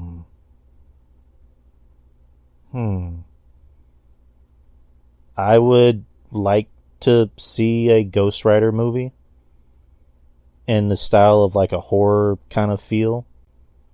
So I would say Ghost Rider. That's what I want to see. I want to see a properly done Ghost Rider movie. But I mean, do you have anything to add to this? Okay. What are your expectations with Ironheart? I don't know much about Ironheart, but I'll watch it, and if it's good, then I'll say it's good. If it's bad, if it's meh, then I will echo the same sentiments. Who would you replace as Captain America, Black Widow, and Iron Man in the MCU? As far as like actors, I mean, you can't replace Robert Downey Jr. So keep Iron Man dead. Unless you bring Robert Downey Jr. back for Secret Wars in some aspect, which I think what he's asking, if you could, like, it's the MCU and you're replacing Captain America, Black Widow, and Iron Man with different actors as alternate actors. No, that's what I meant. I mean, the multiverse thing, they'll probably do that. I mean, they already have a Captain America with Sam Wilson, even though I like Anthony Mackie, but just I need to see his movie that's coming out. So I'll judge when I see the movie. They already have a Black Widow with her sister, Florence Pugh. I don't know. I'm gonna say this. I'm not gonna replace anybody because you can't replace Downey, you can't replace Evans, you can't replace Johansson. So that's just my opinion. What DC projects are y'all excited for? Me, season 2 of Peacemaker, because I really love the first season. I want to see what they do with the new Superman movie. The Penguin, the trailer for the Penguin on HBO looks fucking great. I want to see that. And just anything else that's already been announced, I'm interested in seeing it because this is my bread and butter. But do you have anything to add to this? The new Batman movie, whenever that comes out.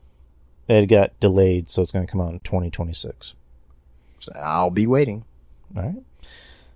Are you going to play Marvel Rivals? Which one is that? Marvel Rivals. Isn't that? I think that's like the mobile game. Marvel Rivals. Oh, okay. That's the game that just got announced. It's like an Overwatch like type of game. Maybe. I don't know if I need to see more clips of it to like get me invested, but it looks cool. So maybe. What are your Go ahead. No, go ahead. What are your expectations for the Booster Gold project? I don't know much about Booster Gold. He sounds like an interesting enough character. My only exposure to Booster Gold is through Smallville. Unfortunately, I'm not the comic connoisseur that I probably make myself out to be. Our good friend John Draper could probably answer more of these questions for you, but I'm intrigued. He's an interesting enough character, so we'll see. Don't have me going beautiful. Where is the Superman and Lois TV show? It's on, I believe you can watch it on Max. And the final season is coming up. Also, where's the Dead Boy Detectives TV show? I have no idea what that is. I'm assuming that's a comic book. I've never heard of it. No, I like all these questions. I have no fucking clue what's going on right now. Yeah, sorry about that. Like, Jesus Christ. Dead Boy Oh Detectives. my God. No, but this is questions though, so it's like shit. Like, I have no idea. Dead Boy Detectives. Oh, I'm looking it up right now. It's a Neil Gaiman comic. That's literally all I see about it. I haven't heard of it, dude. So, I don't read too many like. I don't know. I try to keep it simple. I do read some independent comics, but I try to keep it more in like the space of like Marvel and DC. I read more Marvel than DC. But yeah, I've never heard of that, unfortunately. What was the benefits of life before the internet and cell phones? Oh, I can answer a question. Great. Jesus Christ, man. Justin was in prison. Jesus Christ. In on prison. My prayer like a Sunday morning rain in my head. Justin now I gotta watch fucking Now I gotta watch OSW now because they're like huge fucking creep marks. Is it what are the benefits of life before internet and cell phones? Really, to me, it was more of like more human interaction that you had to have with people, like asking like, oh, directions or just simple things like if you want to like if you want to like meet a girl in person, you know what I mean, or you see a girl in person, like it's not like trying to talk to them on Instagram. Like you gotta go up there and talk to them. You gotta get their phone number on, in a little phone book. I used to have a little phone book and get their phone numbers in. You know what I mean? But yeah, man, I think that's one of the major benefits is that like there was more people out there that had that human interaction, and everyone was stuck to their cell phones. Yeah, I mean that was big, and there was more people who were like outside as well, because like not everyone was like inside playing, playing COD or Fortnite or watching something on Netflix or on Pornhub, being their meat or whatever. Like, you know what I mean? Like you had to be outside more. That was one of the benefits I see. So, Drew, you said everything. Yeah, just life before the internet and cell phones and all that bullshit. Yeah, it was simple. We kept it simple. We hung out with our friends. We would go to their houses. They would come to our house and say, "Hey, want to hang out?" We'd walk around the neighborhood. We'd chill. We'd play video games. We'd watch movies, and yeah, it was simple. I've always said, the internet has its benefits. Having cell phones has its benefits, but when you made smartphones, it detached you from reality and society. I mean, if I had it my way, I would just get a flip phone and just keep it simple. But I have the show, I have other things that I need the internet for. So, but yeah, that's just that was life. It was simple. All right. What was your experience at your first job? It was good. I liked it. I mean, my first job was at SeaWorld. Fairly positive for the most part. I mean, I got along with everyone for the most part. So, very positive. Very positive. Long hours, from what I remember. Like 12-hour days. So, especially in the summer. My first job was at a movie theater. It was 50-50. Because by the time I got there, apparently there was like an incident where like somebody wrote "fuck you" somebody on the wall, and like a manager saw it and got pissed off, and apparently everyone's benefits got taken away. Like, you couldn't get free food, you couldn't sit through movies for free, and I pretty much still did that. I was sitting through movies, and it was fun until it wasn't, and then my supervisor was a fucking dick. And I just said, yeah, I quit. Fuck this job. So, but that was Santikos, or Silverado, whatever you want to call it. What are some good video game based podcasts? I would like to find some. I don't know any.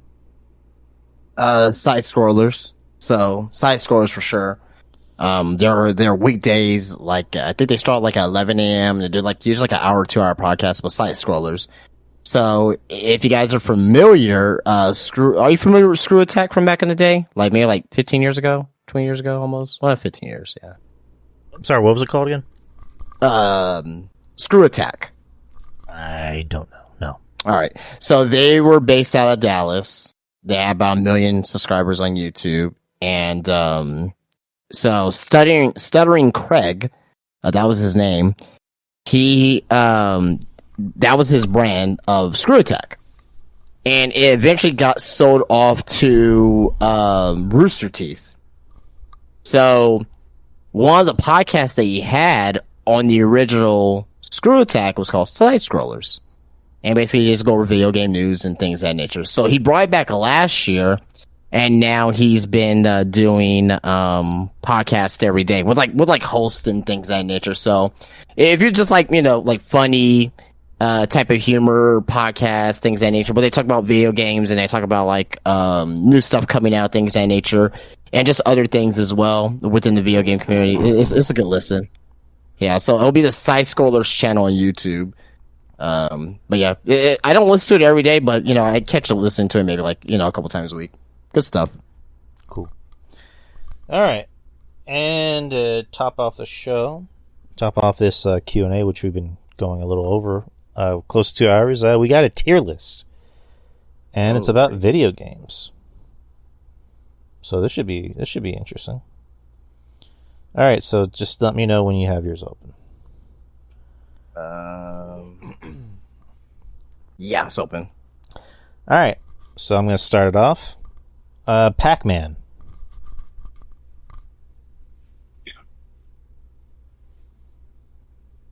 I'm gonna go with C-list. I was never really a big Pac-Man fan. Going B tier. B tier just because of like I can always pick up Pac-Man, play it, have fun with it. It's one of those video games that did shape, like without I don't want to say without Pac-Man the video games would be, but Pac-Man was one of the things that caused the video game boom in the 80s, in the arcade. So it's a B tier for me. Right. Crash Bandicoot. I'll go with B. I'm gonna go with never played. Oh, okay. I played it a little bit, but like I can't really like form a big opinion on it. Spyro the Dragon. Same thing, never played. Can't form a big opinion on it. I played it once, I'll say D. It was alright. Mega Man, never really got into it, so I'll say D. B tier.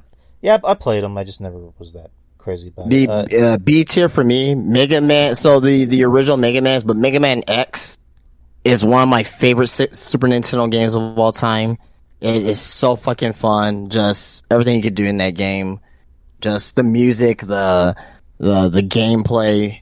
But as a series, like after Mega Man X, like 2, 3, 4, or some of that, it kind of went downhill. But I'm putting it C tier. Doom. I never played Doom before. Never played Doom. Not even a new one that came out. Mm-mm. It's a really fun game. I'm putting it in C tier. Borderlands, never played. Borderlands obviously is popular enough for it to be for it to be coming out with a movie, right? So, yeah. But as far as the game itself, not really my cup of tea. I see why people like it. I see why people, really enjoy it.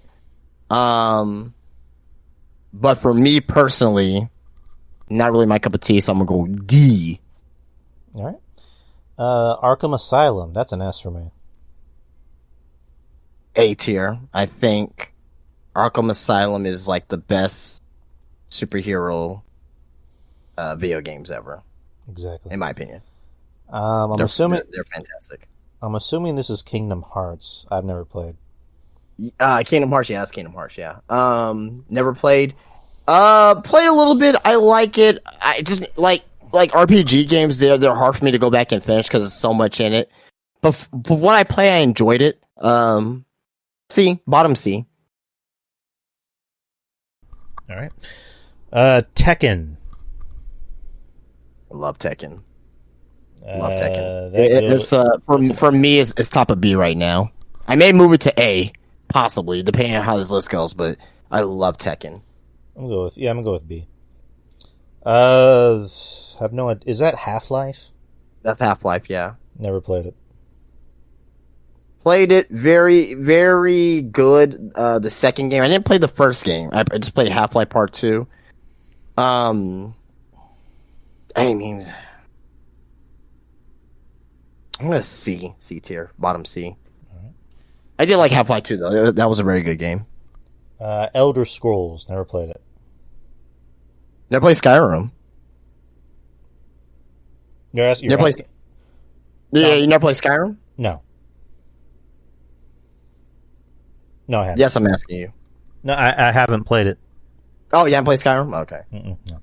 Skyrim's really fucking fun. The other games in that series is like, okay, but it has a huge audience. So with that respect, I'm going B. But I know some people who would put S, but I'm putting bottom B right now. Gran Turismo. Kind of fell off. It was like a PS1, PS2, very good there. But it kind of fell off. Forza is now the video game race car driving simulation. So I'm putting Gran Turismo at the bottom of C. All right. Tomb Raider. Well, what about you? What about me? Oh, yeah. Gran Turismo as C. I'm not really big into driving games, personally, but I'll put it at C. Tomb Raider. So I'm rating these off of a combination of things. of the importance to video game history, the importance to, like, as far as IPs, because Lara Croft is a well-known character. So I'm gonna put it at B, bottom B. Even though I will say that I'm not a huge fan of the games, but I know what the series means to video games and how iconic Lara Croft is. So I'm putting it at bottom B. I have never played them. Oh, wow. Yeah, just unfortunately never played them. So, yeah. Tony Hawk's Pro Skater. That's a fucking S. That's an S. That's Tony. Man, it's so rewarding to actually get good at those games. That's number one, but also number two, like, just memories of playing on the PS1, playing Tony Hawk 1, and like always falling and always sucking at it. Then I got better and better and better. It's a very rewarding game for me, and Tony Hawk 2. Probably one of my favorite games of all time. Tony Hawk 3 on the GameCube that I had. Tony Hawk 4 on the GameCube. Underground, like, fucking love this series. Now it got pretty shitty after that. Then you got Tony Hawk. You had the Tony Hawk HD remake. God, man, that came out a couple years ago. Just give it to me, man. It's a fucking S for me. I love Tony Hawk. I remember the soundtrack. I think soundtracks are amazing too. Like, I remember watching my friend play it. I might have played it, but I don't remember it that well. I just remember the soundtrack. So, Uncharted. Would you rate it? I put it on never played because I don't really remember playing it that much. Oh wow, okay. Yeah, I didn't have a PlayStation growing up. My brother had a PlayStation. I didn't really have a lot of consoles. It did come on Nintendo as well. So, my memory is shite. Uncharted. Again, I'm trained the same thing like a Tomb Raider. Like, I played the first one all the way through, enjoyed it. Didn't blow my mind, but I know what it means, like to to a lot of video gamers. So I'm not putting it in B. I'm putting it like middle of C. Played the whole series, love it. Just in my opinion, S tier. Yeah, love all the games. Sims, I never played the Sims. Sims is fun. Fun. B tier. Bottom B, but B tier. Is this the Super Smash Brothers logo? It's Smash. Okay, so that's an A. S. Okay. S tier. Fucking love Smash. Devil May Cry, it was okay. I'll say C.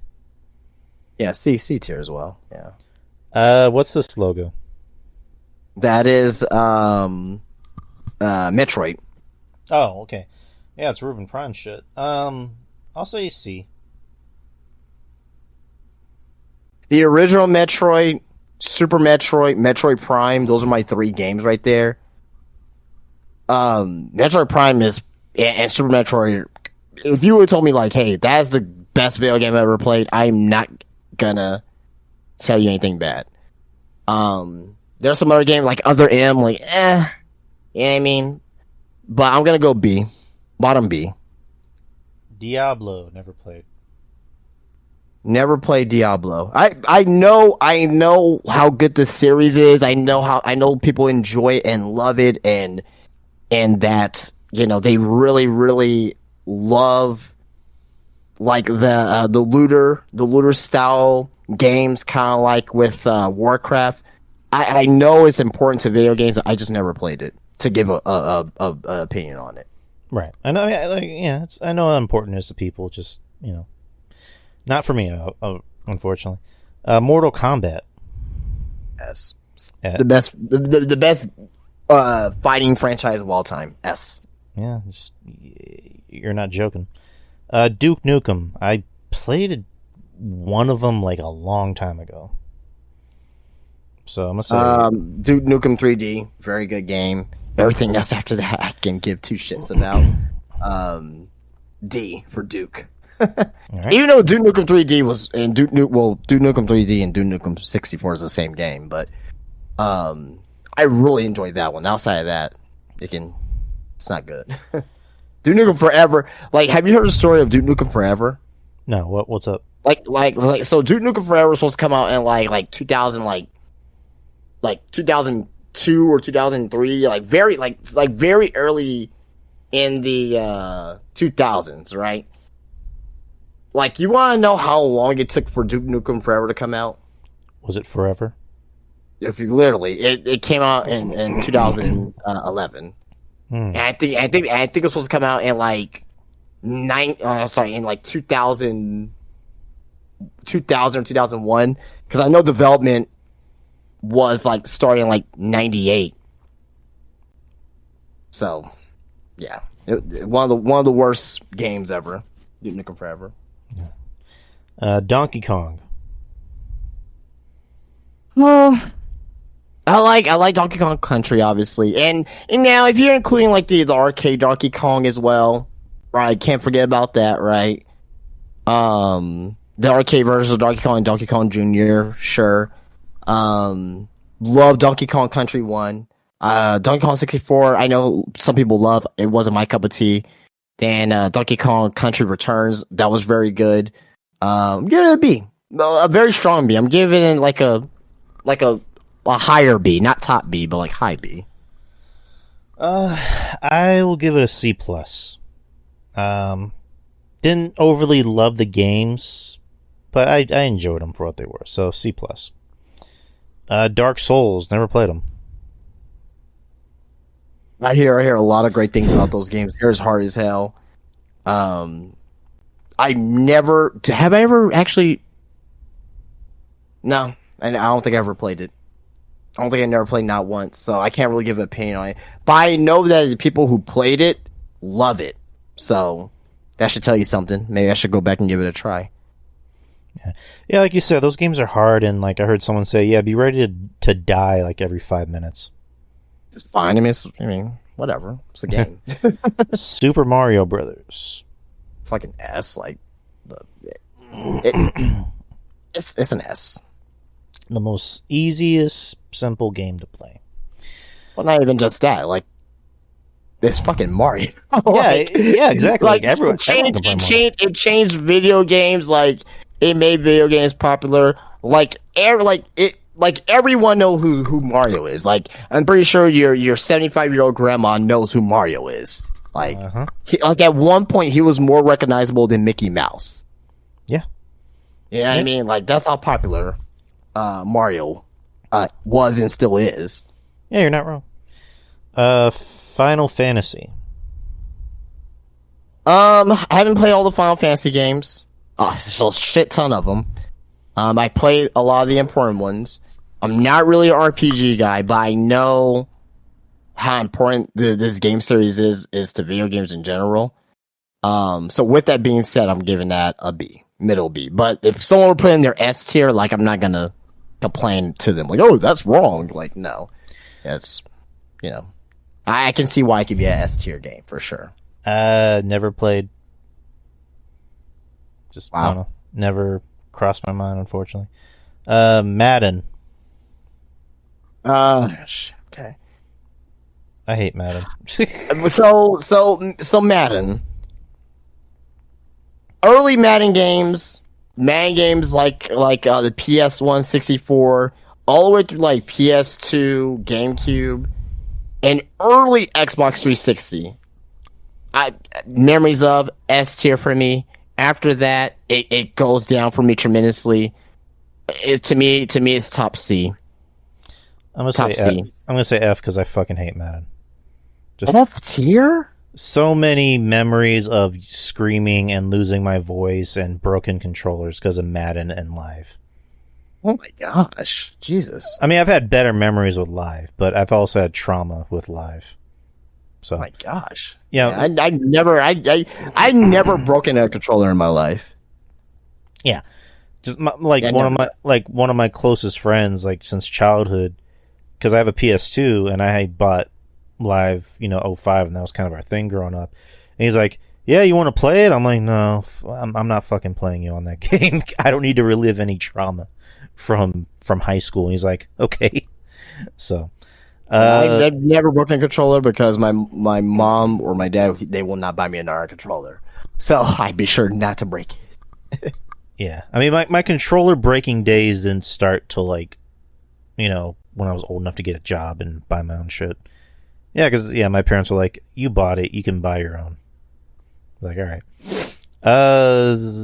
This is BioShock, right? I only played it once. So. No, that's not BioShock. That's not BioShock. That is Fallout. Fallout. Unfortunately, I never played it. It's really fun games. Middle B. God of War. A tier for me. A tier. I've always liked God of War. I think for the most part, he was always kind of like a very hack and slash angry guy until the 2017 game, which I thought was a masterpiece, and then Ragnarok I thought was amazing too. So, but I think I like the newer games. I like the older games more, just because of that simplicity. Yeah. Of game style, but the 2017 and Ragnarok were both fantastic too. So, but it's definitely an A-tier game. I mean, fucking Kratos is a fucking, no pun intended, god. He's a badass. Love him. What's the symbol for? That's Forza. Did I play Forza? Yeah, I did. Not big on driving games, so I'll say C. Best driving simulation game of all time. With that being said, it's middle B. All right. Resident Evil. I'm more of the old school Resident Evil. So like 1, 2, 3, it's okay. But 4, more of those. Not really into the new ones.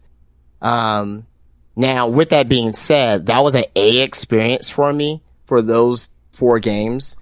Rest of the series, I played 5. Never again in my life, man. I know RE7. I know a lot of people love it, apparently, but I'm gonna go C. This is gonna sound weird. I prefer to watch people play Resident Evil than actually play it. I don't know. So you never played it? To me it seems overly complicated, like the controls. Like, I'm just so used to like walking over ammo and just collecting ammo, where in this one it's like, alright, so you have to create ammo, you have to create health, you have to do blah blah, and just also I'm a giant pussy when it comes to horror games. Oh, so I prefer to watch like walkthroughs and watching people play it on YouTube.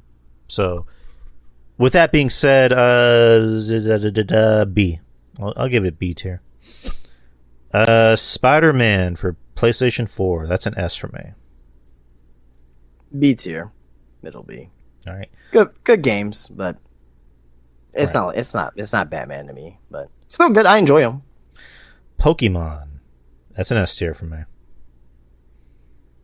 Pokemon will always be S tier for me. I don't care how old I get.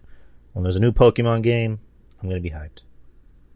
I only play Red, Blue, Yellow, Snap, and Stadium 1 and 2. I'm trying to think if there's any other Pokemon games I played. You didn't play Gold? Oh, maybe that train card game that was on like Game Boy. Oh, yeah, I remember that. I played that. Now, Pokemon was my life at one point. Oh, and Pokemon Go too. There you go. Obviously, everyone played Pokemon Go at one point. Crystal was my shit. I know that it's an S to people. Realistically, yes, it's an S. It is an S. I will say that. It is an S. But for me, with my experience, like, I can't really, like, I didn't play Pokemon Go, I didn't play, like, Sapphire and fucking, I didn't play fucking, Diamond and Ruby, and I didn't play those.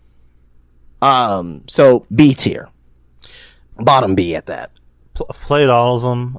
The only ones I wasn't crazy about was the series, like for Sapphire and Emerald. Wasn't nuts about those. The most recent one, I think. I'm sorry, go ahead. The most recent one, Sword and Shield, I didn't like those because I thought they were just like they were painfully easy. Because it literally felt like the game was just like holding your hand and going, "Okay, here we go. There you go. Now do this, do this. Okay, here you go."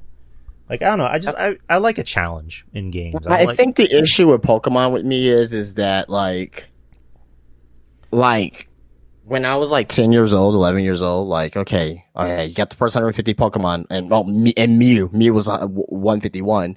Then they came out with a whole nother, a new 150. It's like, oh, fuck that. Now you got this generation. Like, it just became too much for me. It was like, nah, like, yeah, like, it was too much. I understand people love it. They enjoy it. You know, obviously, it still has a huge influence, say, with cards and stuff, and obviously like that. So if you love it, great. Good for you. It just became too much for me. Too much to remember and all that shit. But goddamn it! But if you give me a fucking a fucking Game Boy with Pokemon Yellow on it, and you know I got Satisfied Pikachu, damn right I'll play it. You know what I mean? But yeah. But outside of that, like with the new generations and shit, like I can give two shits about it. Okay. What's this game? Max Payne. There's actually Max Payne 2, the cover art for Max Payne 2. You know what's funny? Usually when we record, I'll put something on my TV, like a backdrop or, you know, video game walkthroughs. And I have a walkthrough of Max Payne playing right now. Yeah, I never first played one? it. Yeah, the first one. I never actually played it, so... Max Payne's so fucking... It's like so back in the day, I'm more sure you remember this, that they used to like when they used to have like video games that come out, they'll have like demos that you could just download on your PC. Mm-hmm. I played that Max Payne 1 demo so fucking much, man. Oh my god, man. You know what I mean? And I ended up eventually getting the game and I played it all the way through. And I played Max Payne 2 and I loved that. Max Payne 3 was pretty good. But this is one of Rockstar's earlier IPs, because you had this in GTA, as their two main IPs for years. Gosh, man, it's not an A, because they don't have all they have is 3 games. I'm gonna go bottom B. But the 3 games that they have were very fucking good. All right. The Last of Us. That's an S for me. B tier. I'm gonna go lower B. It's good. So go ahead. No, go ahead. Finish. It's good. I mean, it's good. I'm very, very good at that, but it just didn't captivate me like everyone else did. You know what I mean? Like, it's a zombie game experience or whatnot. The acting's great in there, right? You know what I mean? The storytelling is great, but it just didn't captivate me because it's like, okay, what is so different from this zombie experience from other zombie experiences? You know, so to me, it didn't really capture me like that. Still had fun though. The mechanics is good, gameplay is good. Like I said, the storytelling is great, but at the end of the day, like with certain games, like, okay, I played this once. Okay, then what? No multiplayer. Like, there's like not a lot of things to do after you beat the game. So, yeah. All right, Gears of War. C. I wasn't nuts about Gears of War. Yeah, Gears of War. I loved the first one, but everything after that was to me not good. So yeah, C, middle C. Here's an interesting one. Halo. I never liked Halo. Thank you. I'm not gonna put it F. I don't think anything's an F. Like to me, in my personal opinion, I don't think anything's an F. I'm gonna put it D though. I will say this. I know it's important to the video game. Like in all actuality, it could be legitimately a top B. Like if I was being unobjective here, like, you know, saying like, hey, these are the best video game franchises of all time, where you put them, it would be a B, probably top B. But for me personally, I'm going D just because like my best experience with Halo was playing Halo Reach, and that was like a B experience for me, like bottom B experience for me. The game itself, I understand, like it helped the Xbox. It was the IP that sold Xboxes. I love the Xbox over PlayStation. I'm an Xbox guy over PlayStation guy. That's just me because I love the controllers. I love the interface. Like I just loved everything about the Xbox. And I have Halo to thank for that. I do.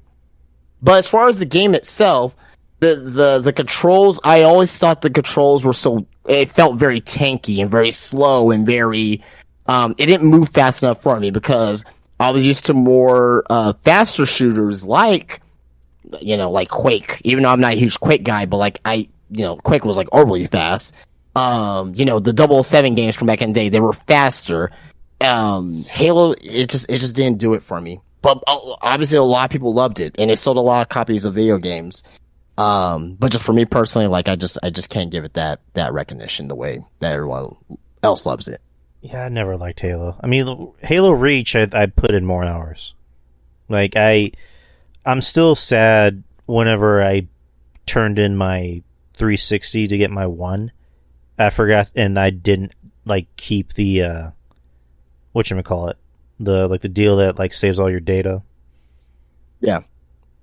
Because there was one game of Halo Reach I had where I had a perfect score. I didn't get shot at or killed. And I forgot, what was that called? Where you get a perfect score? I don't remember. It was like execution or some shit like that. I don't know. But But Halo Reach, like you said, B tier, was fun. But as far as the rest of Halo, my peak Halo experience is B tier. Like everything else is and it wasn't because I sucked at it. I was very good at the game. I was good at it, but it felt so slow. It felt like I was in fucking concrete moving around and shit. It wasn't great. No. This is Destiny, right? Okay. Destiny? No, that's Assassin's Creed. Oh, Assassin's Creed. B. Yeah, that's Will Ospreay's game. Bruv. Yeah, B for bruv. So I will say this.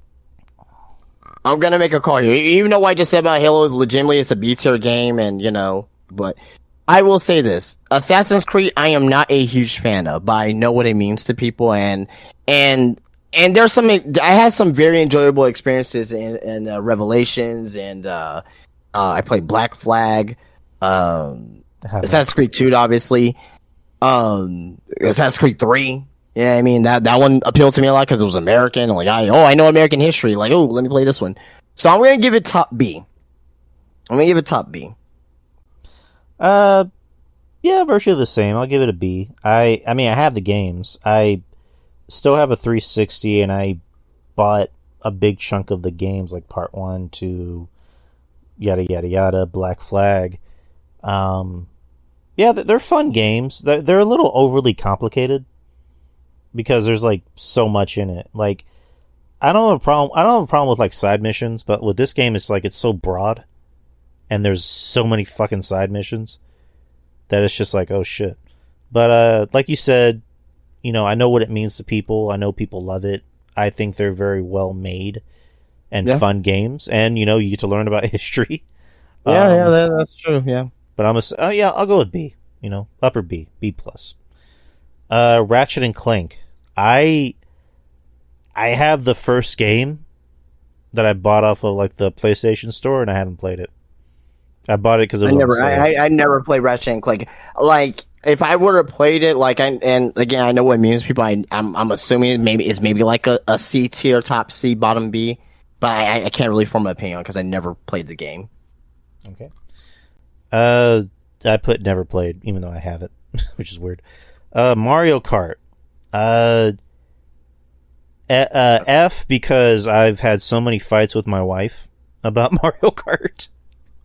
You cannot put Mario Kart F. There's no way. F in a sense where we get into fights over Mario Kart because she always fucking beats me. But nonetheless, it's a fun game, so that's an A tier. Yeah, it's an A tier. Like the very first Mario Kart Super Nintendo, I have the cartridge behind me. I have the cartridge of Mario Kart 64. Double Dash was a very fun game as well. The DS versions, all that, but like you can play any Mario Kart game, get into it, get used to it, and go from there. So Mario Kart's A tier for me. Metal Gear Solid. Metal Gear Yeah. in general, not just Solid. So just going from the NES to the MSX Spectrum, Metal Gear 2. Then you get your Metal Gear Solids. I like Metal Gear Solid and Metal Gear in general. The early games like Metal Gear on the NES, very at the time very complicated, I will say. But like once you get used to it. But Metal Gear Solid, fantastic game. The first one, like we haven't seen anything like that before with those cutscenes on the PS1. Like it was just amazing. It was like watching a movie, obviously. And acting, like it's the first And acting, game like where it was acting. amazing. Metal Gear 2, Metal Gear 3, Metal Gear Solid 3 was fucking James Bond with the James Bond opening theme. So that has a place in my heart for obvious reasons. I'm going, Jesus, man. Like, they're A and S tier games, but overall as a series, Snake, he's a very iconic video game character. I'm gonna go top B. Even though I think the games are very fucking well done, but just as a series collectively, I'm gonna go top B. I don't know if that makes sense, but yeah. Yeah, that doesn't make sense. You're like, it's an S and it's an A. Well, no, but it's a B. so these are franchises, right? So like a lot of these franchises that I have at S, either they keep making games, or they're at the top of the business right now, currently. So like Mortal Kombat, they keep fucking making games. Mario, they keep fucking making games. Smash Bros, they keep fucking making games. Tony Hawk is probably like a biased one, I will say, because they don't keep making games. But like Metal Gear, when's the last Metal Gear game we fucking got? You know what I mean? Well, they re-released the first three, but yeah, I know. Well, I mean that's re-released. That's not No. new. I know what you mean, but as far as like releasing games, yeah. Yeah, so it's like they're like the games themselves are fucking excellent, and again, like the original games as well, because we're talking about Solid.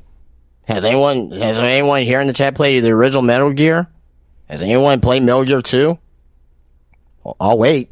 Like I doubt it, right? So like you gotta put that in perspective as well, because Metal Gear 1 was very confusing to play if you didn't know how to play it on the original Nintendo. And Metal Gear 2, for what I seen, it was a step below a Metal Gear 1, and you can only play that on the MSX Spectrum. They didn't have a fucking Metal Gear 2 on the NES. So, yeah, I can see where you're coming from, because I guess what you mean is like they kind of dipped in quality because we haven't really had a new one. I guess is that what you're trying to say? As overall franchise, okay. Because like you hit, like the games are great, but like when you're comparing as an actual franchise. So let's say there's two games that came out. Let's say two games of I don't know. We'll just say, let's say that fucking Devil May Cry had two games, right? Even though I have it like at C tier, right? And they're the best video games that the PlayStation has ever made, right?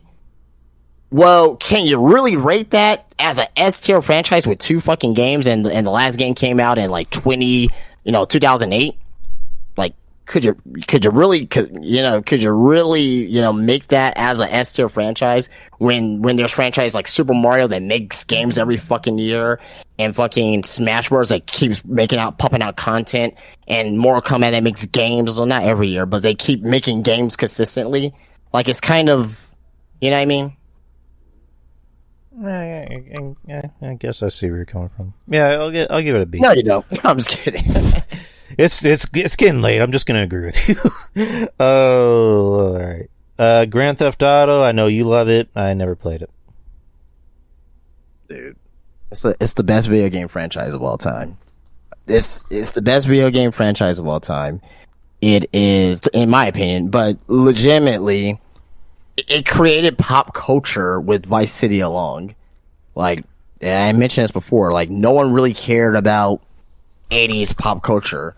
Then you had Grand Theft Auto Vice City came out along with the I Love the 80s series on VH1, and it created 80s pop culture, create retro. Retro wasn't a thing back in 2002. 2001, when GTA 3 came out, like, it changed video games forever.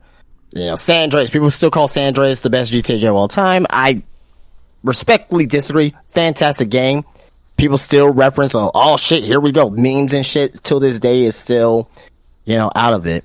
And not to mention about the soundtracks, like the fucking the soundtracks alone is deserving of an S tier. Right now, actually, by coincidence, I have one Vice City Stories of V-Rock. Like, fucking listen to fucking what band is this? To Black Sabbath. It's Black Sabbath. Well, not Black Sabbath. Dio. Got Dio on right now. So, I mean, just that not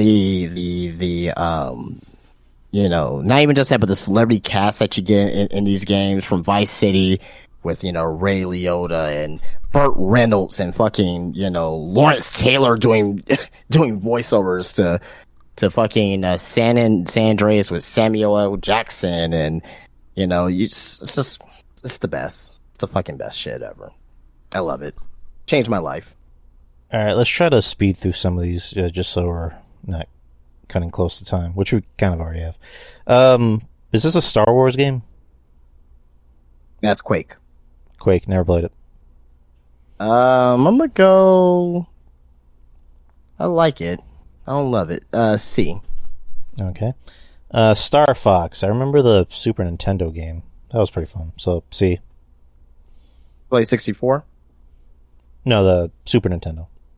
Oh, you never played Star Fox? 64 is like one of the best shooters ever. Bottom B. Sonic the Hedgehog. Or just any of the... Wait. I'm sorry, go ahead. I'm just saying, or any of the Sonic games. I thought you had an opinion on it. I mean, C for me. I think after Sonic Adventure 2, I know people like that. There's a lot more shitty Sonic games that are good Sonic games. So yeah, same. Like, Sonic is just one of those games where it's just like, yeah, it's fun, but it's not Mario. Like, Mario is like so much more fun. There's a lot more you can do with Sonic. It just more innovative for sure. Right, Sonic is almost kind of lazy. It's like, yeah, he's fast, but what else can he do? So, I don't know. NBA 2K after 2012 is when it got worse. So, I'm going to say C. After 2008, it got worse for me. So, bottom C. I hate 2K now. I hated 2K after 2000. Well, I'll give you this one. 2011, the one with Jordan. That was a good one. That was great. I fucking hate 2K, man. Brain passion. No, I'm there with you. World of Warcraft. Never played it. I mean, I was gonna say everyone's played it, but for what I know, everyone's played it except Drew. But it's a D tier for me. I don't know. This sounds too overly complicated, so I never played it. Street Fighter. That's an A. That's an A tier right there. Tier. Yeah, bottom A tier. Bottom A tier. Hadouken. 007. I'm pretty sure that's A tier for you. Oh, fuck. GoldenEye. Fuck, man. So GoldenEye. The Tomorrow Never Dies games, Age of Fire, Everything or Nothing, fucking Nightfire. I know it's a niche, but without 007, Call of Duty wouldn't be a thing. With the first person shooters wouldn't be shit. It's not an A tier for me though. It's not an S tier. I can't put it up there. I'm not gonna be biased. but I am gonna put it middle B, even though I think GoldenEye and like Age of Fire and From Russia with Love are like some of the best games ever for me personally, because I'm just a huge nerd. So, but objectively, middle B for me. I'll give it B. It was a fun game. It was a fun ass game, just shooting people. Well, how many? GoldenEye. You're talking about GoldenEye? Okay. 64. I mean, have you ever played like Age of Fire or like any of the other ones? No. Yeah, they're pretty good. Should go back and check them out. Tetris. It's an A tier. Like you can go pick up and play Tetris anytime. Like even though it's the same game, like I can play Tetris anytime and have fun with it. Yeah, it's A tier. It's simple. It's fun. You can do it to pass the time. Silent Hill, I've never played because I am a giant pussy when it comes to horror games, so no. Bottom B. All right. Saints Row, never played it.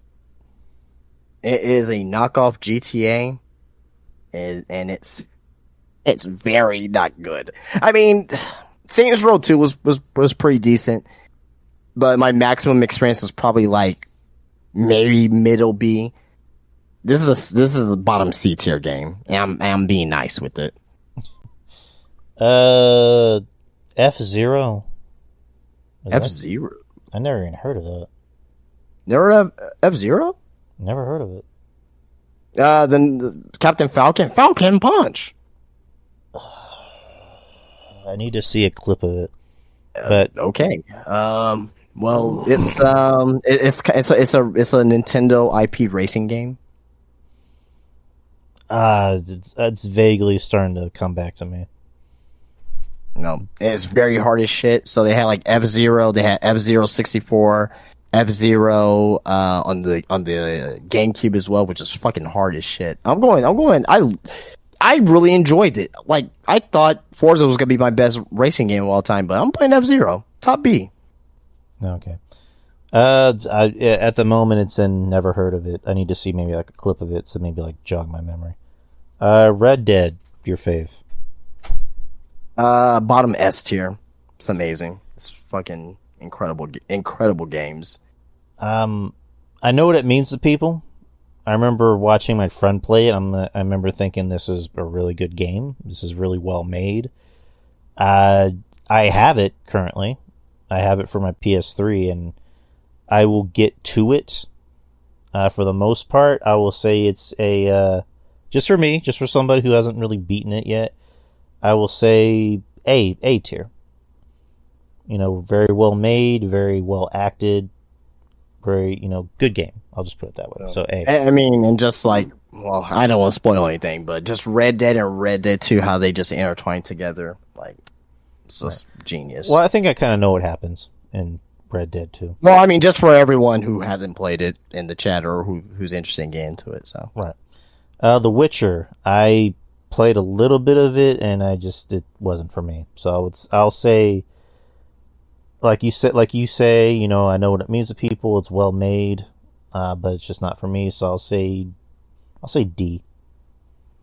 I'm going B tier. I haven't like fully beat the games, but it's kind of like Elder Scrolls with me. Like it's very important. I mean, obviously you got fucking TV series out of it, so that should tell you like the importance of what it means to people, the audience that it brings. So, well, I think the TV series was more based on the books. But yeah, I know. Well, I mean, still, it's a video game adaptation too, so I haven't even finished the first season of that. The Witcher. I just remember Henry Cavill saying "fuck" a lot. That's really all I remember about the show. But yeah, Bioshock. Yes. Bioshock. No. I think I have it still. I'll put it on a C for now because I haven't beaten it, so I can't really give a full opinion on it. But it looks good. I'll just say that. I know some people who don't really like Bioshock Infinite. I do. But the original and Bioshock Infinite, Bioshock 2 is like, but it's bottom B for me. Twisted Metal. I like the TV series, but I never played the game. The games are repetitive. But like Twisted Metal 3 and 4 are really good. Then you got Twisted Metal Black, which is a forgotten Twisted Metal game. I'm going top C. All right. Portal. Never played Portal. Never played Portal. I heard good things about it. Fun. Yeah, fun puzzle games. I'm going bottom C. They're fun though. Mass Effect. I can see why people like them, but they're just not for me. So I'll say bottom C. Bottom B. All right. Need for Speed. I'm stuck between a B- or a C+. I'll say C+. Out of the, well, this is not simulation, but like out of the major racing titles, so Forza, Gran Turismo, and Need for Speed, I got it smack dab in the middle, so top C. I'm surprised Midnight Club isn't on here. WWE 2K. My favorite wrestling game of all time is No Mercy. The 2K games, again, they're very well made and they look amazing, and they get more realistic by each game. I don't know. It's just, to me, sometimes it's all sizzle and no steak. So, but I'll say bottom B. So this is A tier. Okay. A tier, middle A tier. So just quick on this one here. Not including like WWE 12 and WWE 13. So 2K series. So from 14 to today, with the exception of 2K 20, or like maybe in 2K 16, I will say that the 2K games have been very good for the most part. Very fucking good. So middle A for me. Very enjoyable. We have three more. Legend of Zelda, depending on which one you're talking about. If it's Breath of the Wild, A tier. Majora's Mask, A tier. Ocarina? Yeah. Ocarina of Time, A tier. Yeah, fuck it. I'm just gonna say A tier. Yeah, it's an A tier. I mean, if it's an S tier for other people, I totally get it, totally understand. It's one of the best ever, but A tier for me though. Bottom of A. Really good. Call of Duty. Was never a big Call of Duty fan, so I'll say D. On my Mount Rushmore video games and series, S tier. Probably in third place right now, or second place rather. I'll move that over. Second place. And lastly, what's this one? I don't know what it is. Far Cry. Oh, Far Cry. I couldn't tell what it was. Yeah, I don't know. Yeah, never played it. Fun games. Not all of them were great, but I'm gonna go top C. All right, so we are done. Let's commemorate this list by saving this file.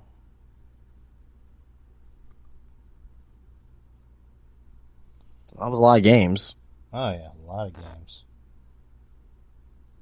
And there's still some that are missing, but whatever. What games are missing? I mean, like Fortnite and Apex Legends and Battlefield and there are some that are missing, but Fortnite's for free. I know that. I've been interested in playing it just so I can see what all the fuss is. You don't want to play Fortnite. If you get mad at Madden, you're gonna fucking freak at Fortnite. Trust me. You don't want to play that. Oh, I don't doubt it. So like Apex Legends is my favorite shooter right now. Love that game to death. You'll freak out at that too as well. So I wouldn't recommend you playing that. Yeah, there's a lot of franchises out there that could have been on here, but we only got so much time too. So yeah, you're definitely not wrong. But that is the show. That is the Q&A. We went a little longer than expected, but these tier lists, take up a big chunk, which they're fun. We're not complaining, by the way.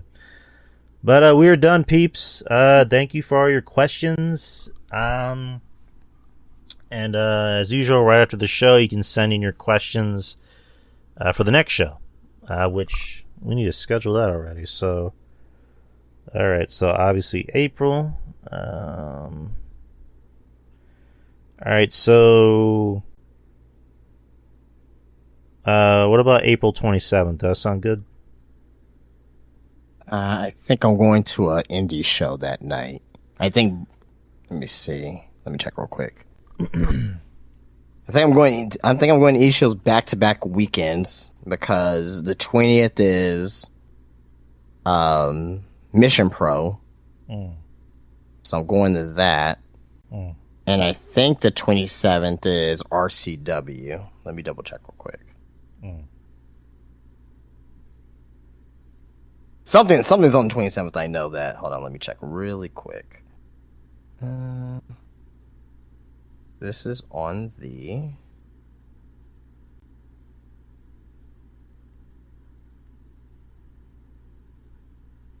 Yeah, that's on the 27th. All right, what about the 26th? That'd be a Friday.